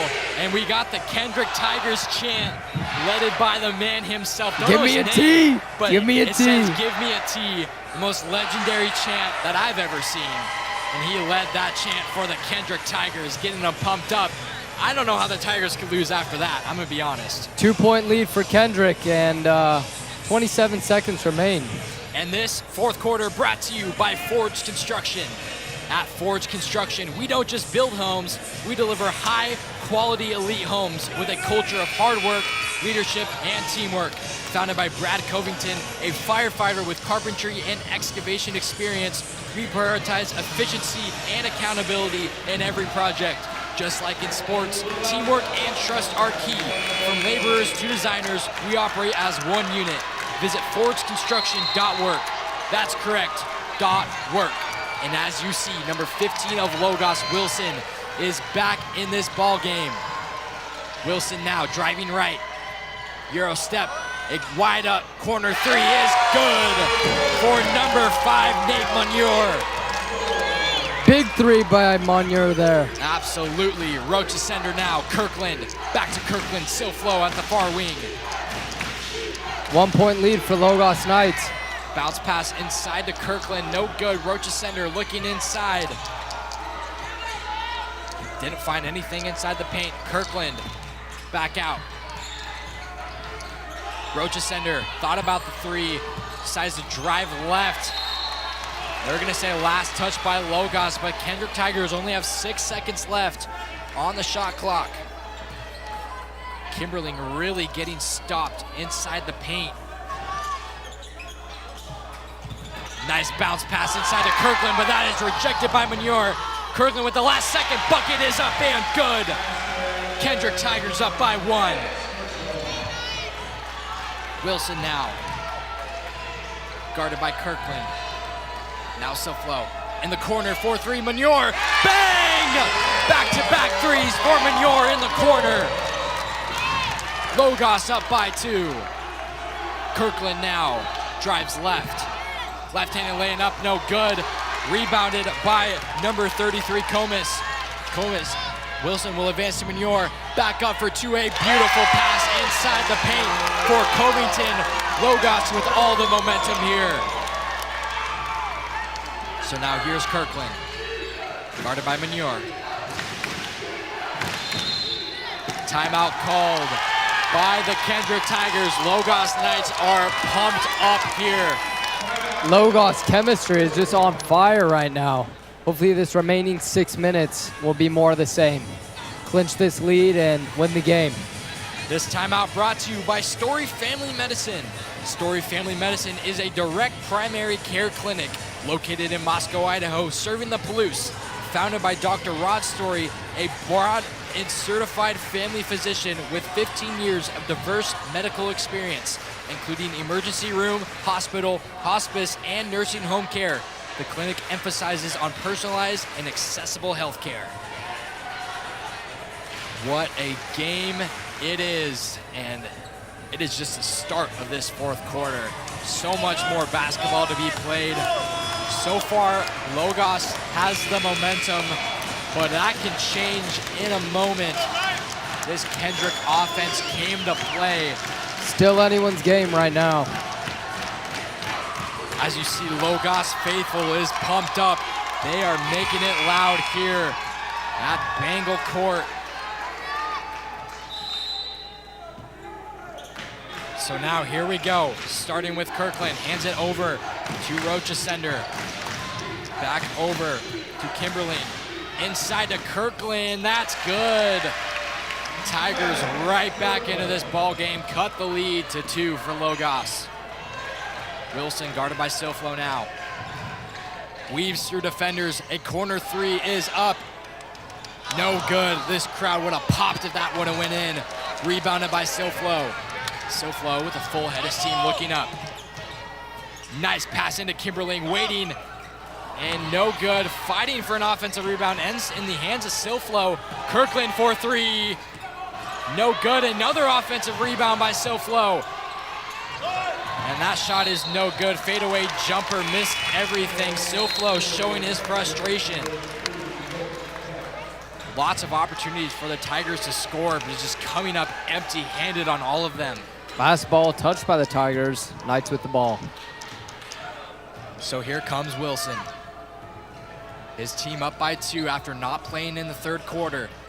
His first looks in the second half will end in a nice mid-range jumper fadeaway. Disgusting move by Wilson there. Just creating his own shots, so elite. Kirkland looking up, drives right, weaves between defenders, and he's gonna call for a travel. Absolutely.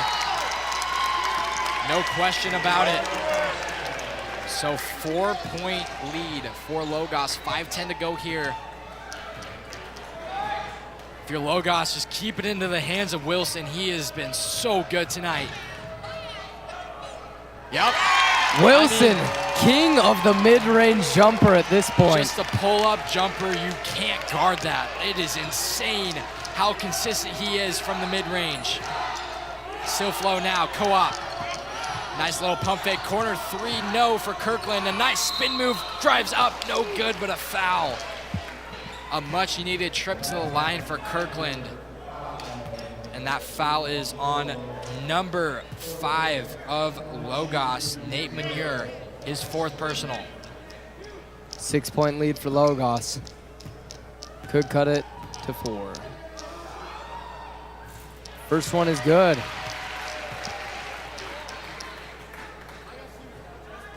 Crucial free throw here for the Tigers. Every possession just needs to get dealt with such care. You can't afford to have miscues, as Wilson will rebound that missed free throw from Kirkland. Here's Wilson now, guarded by Co-op. Nice spin move. Beautiful pass, oh my goodness, from Wilson to number 33, Comas. Eyes in the back of his head. How did he thread that needle? Co-op at the top of the key, right-handed wing. Now, here's Rocha Sender, hands it off to Kirkland, guarded by Wilson. Kirkland with a nifty move inside, but that's no good. Gets his own rebound up in, good for 2. So Kendrick with a must-need bucket right there. 5-point game. The all-dangerous Wilson called for the carry. He's a little bit confused, but I do agree with that. Carries don't get called very often in basketball, but maybe just an exaggerated carry right there. Got called. Kirkland. Chance to make it a 1-possession game. Here's Kirkland. Co-op. Top of the key.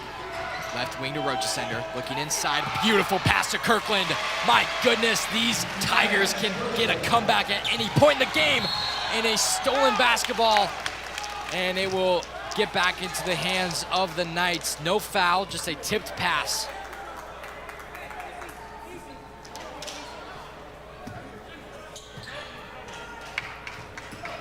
Covington with the ball. Driving right. Lots of separation between Covington and Kirkland. Wilson's pass gets intercepted, and here come the Tigers. Crowd starting to get into it. Kirkland with the wide open 3. You bet! You bet! Tied ball game. Kirkland 3 minutes remain. Ties it up at 56. Wilson, full head of steam. Manure, and an offensive foul. Is that on Wilson? Yes, Wilson's out. Wilson's done. 5 fouls on Wilson. And Kendrick fans waving goodbye to Wilson. He will not get back into this game. What a huge call. Wilson will sit the remaining 3 minutes.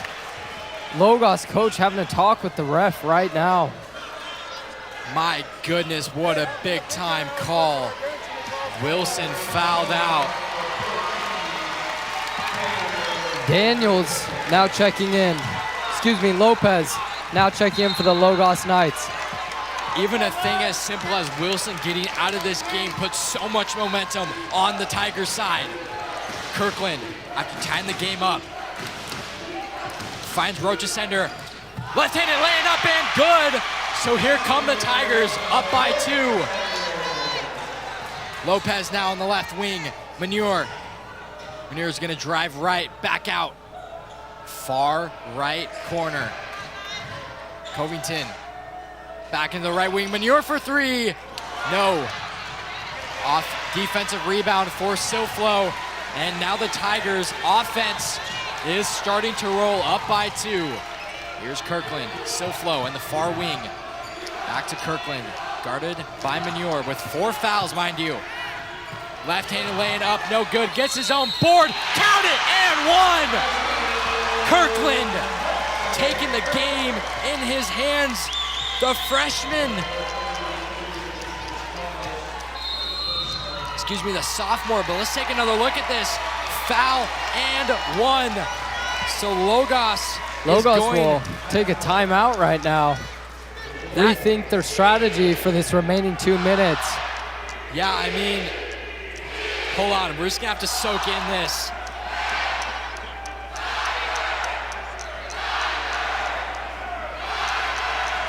The infamous Tigers chant. Give me a T delivers once more.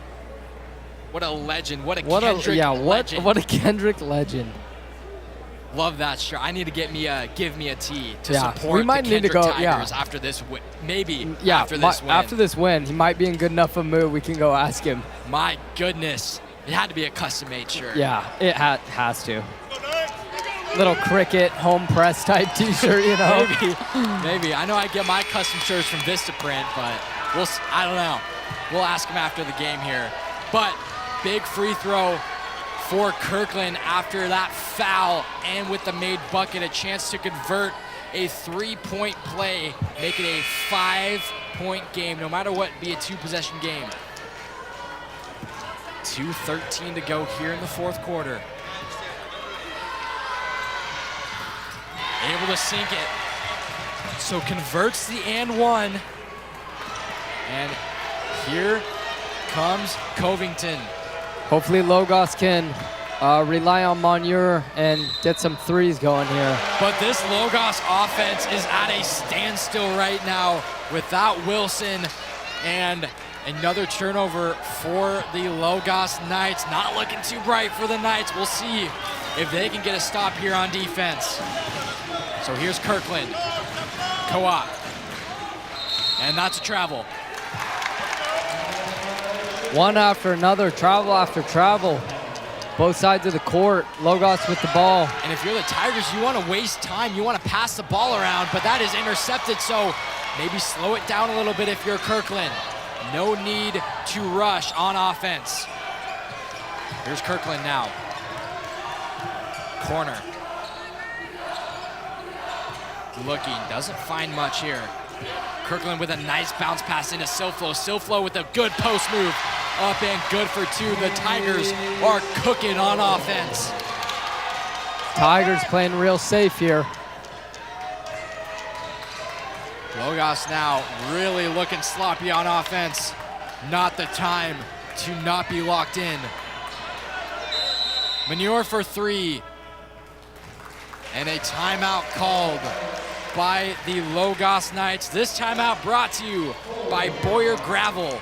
Boyer Gravel is a family-owned and operated business in the Lapwai area.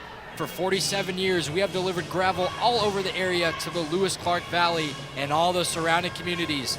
Give us a call Monday through Friday from 7 to 5, and we will give you a price and put you on the schedule. No job too big or too small. Give us a call at 208-843-2551. Talk about a game. Man, but how about these Tigers really coming out of nowhere? Really coming out of nowhere, yeah. The first 3 quarters, I mean, it has been close, but the Knights just always seem to have the edge over the Tigers, no matter how big the deficit was, whether it was 5 or 8, you know, whatever it was. Or with Wilson in or out of the game. Exactly. He sat most of the 3rd quarter, and they still had the momentum on their side. But now it just looks like they've lost all of their momentum. So we'll see. This is the time for the Knights to lock in. and get some team play going here because they are not playing good chemistry right now. Some stadium pulse coming from the Kendrick Tigers. Lopez thought about the three.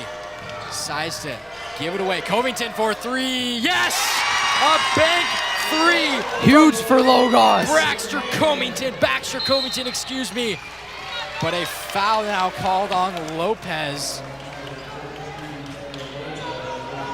Logos needs to be careful. One more foul. Kendrick would be in the bonus. That would be huge. Under a minute to go here. Hard defense from Lopez, and now Kendrick will be shooting free throws.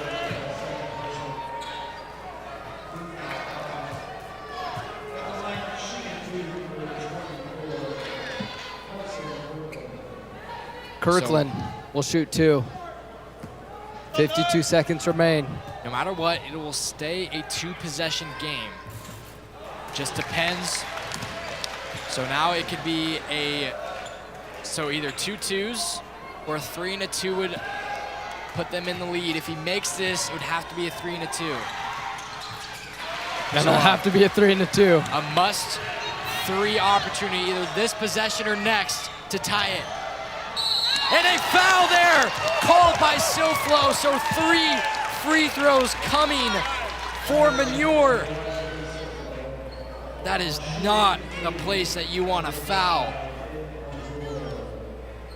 Just not a smart foul from Silflo. I know he's trying to get a piece of that ball, but Manure It's too risky right now. Golden opportunity to make it a 2-point game, knocking down the first. Let's take another look at this foul. Brought to you by the Diamond Shop. Yeah, you just can't bring your arm down. Not even going for the ball, it even looks like in the replay. He had a chance to get the ball, but once he extended his arm down, that's when he got into trouble. Going 2 for 2. Can he go 3 for 3? No matter what, it's still a 1-possession game. And the Tigers are going to call a timeout. 47.4 to go here. This timeout brought to you by Forge Construction. At Forge Construction, we don't just build homes, we deliver high-quality, elite homes with a culture of hard work, leadership, and teamwork. Founded by Brad Covington, a firefighter with carpentry and excavation experience, we prioritize efficiency and accountability in every project. Just like in sports, teamwork and trust are key. From laborers to designers, we operate as one unit. Visit forgeconstruction.work. That's correct, .work. 62-65 with one more make free throw. Logos is in striking distance by 2. And then take a look at the play clock before we hit halftime, but I think Logos can allow Kendrick to have a full possession so they don't have to foul. Yes, so 47 seconds. 12-second difference between the shot clock and game clock, so that could be huge too. They don't have to foul. Third shot, no good. But an offensive rebound. No. Stolen by Kendrick. Rocha center for 2. No, but a late foul called. So Rocha Sender could essentially redeem this layup attempt he had right there. So let's take another look at this replay brought to you by the Diamond Shop, and that is Manure's 5th foul. So the 2 stars of Logos, Manure and Wilson, both fouled out. Titus Jankovic checking into the game with 40 seconds remaining. So the first time to check in, the most crucial time. Let's see if those fresh legs can get something going for Logos, but a big-time knockdown from Rocha Sender really puts the odds in Kendrick's favor. 4-point game, 2 possessions. Logos is really gonna have to get a quick bucket here. Doesn't have to be a 3. Have to get it going though. And an intentional foul on Kirkland. 5-point ball game. We need a bucket, a quick stop, and then another score. And the shot clock needs to get reset. That's what the stoppage was. No, they're going to turn it off.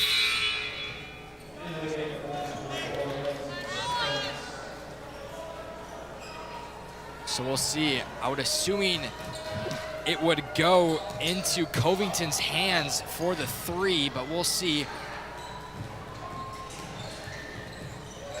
And just a lot of sloppy offensive possessions that we've seen from Logos at the end of this game. As you see, another turnover for the Knights. Rochasender and elbow extension from Comis is going to lead to more free throws for Rochasender and the Kendrick Tigers, essentially putting this ball game away. Can make it a 3-possession game if he knocks down both of these free throws. Able to connect on the first. This second one will essentially It'll make or break the game make here. or break the game. And it's good. So 3 possessions for Logos in 18 seconds. We'll see. And almost another turnover. I mean, my goodness, these forced passes have really just dug Logos into a hole that they haven't been able to get out of. And the thing is, as we mentioned before, they've just had a dominant 3 quarters and they just fell apart in the most important 4th quarter. Lopez heaves up a 3 and that's no good. Rebounded by the Tigers. And that will essentially end the ball game. So the Tigers with a last second, wow. Last second dunk Almost attempt. a last second yam. No boost from Logos. Blocked I've by noticed with Braxton. calling White Pine this year, I've noticed that whether you're up or not, you are shooting until the last buzzer sounds. It's not known as unsportsmanlike There's because no class. Yeah. at our 5A level, it would be known as unsportsmanlike. Unsportsmanlike. You have no class. Exactly, but If with you- White Pine, it's different, and I have to say I love it. I do love too. that you play until the buzzer sounds, no matter how high or how out of touch the game is. I do too. Because in our class, it's like. And my goodness, that's almost another turnover for Logos. In our class, it just seems like we get to the end of the game and it's like almost the last minute. Don't expect any points on the board because it's either fouling or. Look, just threw up a shot attempt right there. Exactly. There's 1 second remaining. So the Tigers come back after being down for 3 quarters, eventually turn it up in the 4th quarter, and a huge win, a big upset for the Kendrick Tigers. What a way to end the night. 70-62, your final score, and the Tigers shock the Knights.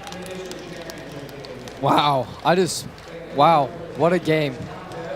What a game Great indeed. way to end the night, for No sure. doubt. So join us on Monday, February 24th for Prairie and Logos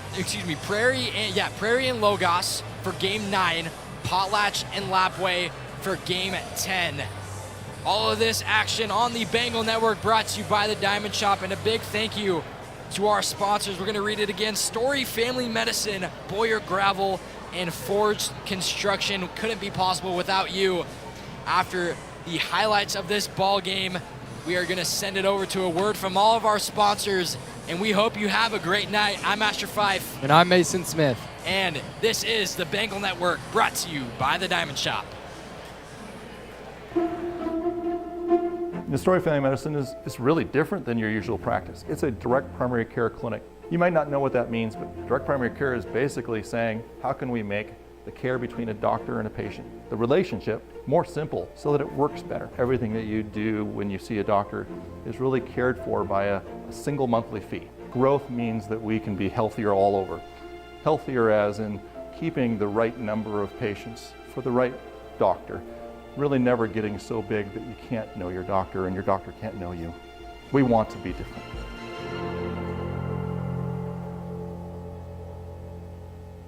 What do you think sets Forged apart from the competition? The environment and the quality of work that we produce. I think that we can really hone in on somebody's specific wants with whatever they're wanting to build and want the end result to look like. It's really nice to have a group of people that work really well together, along with our project managers are really good at working with the customer as well. And I think it's a really special place to work, that's for sure.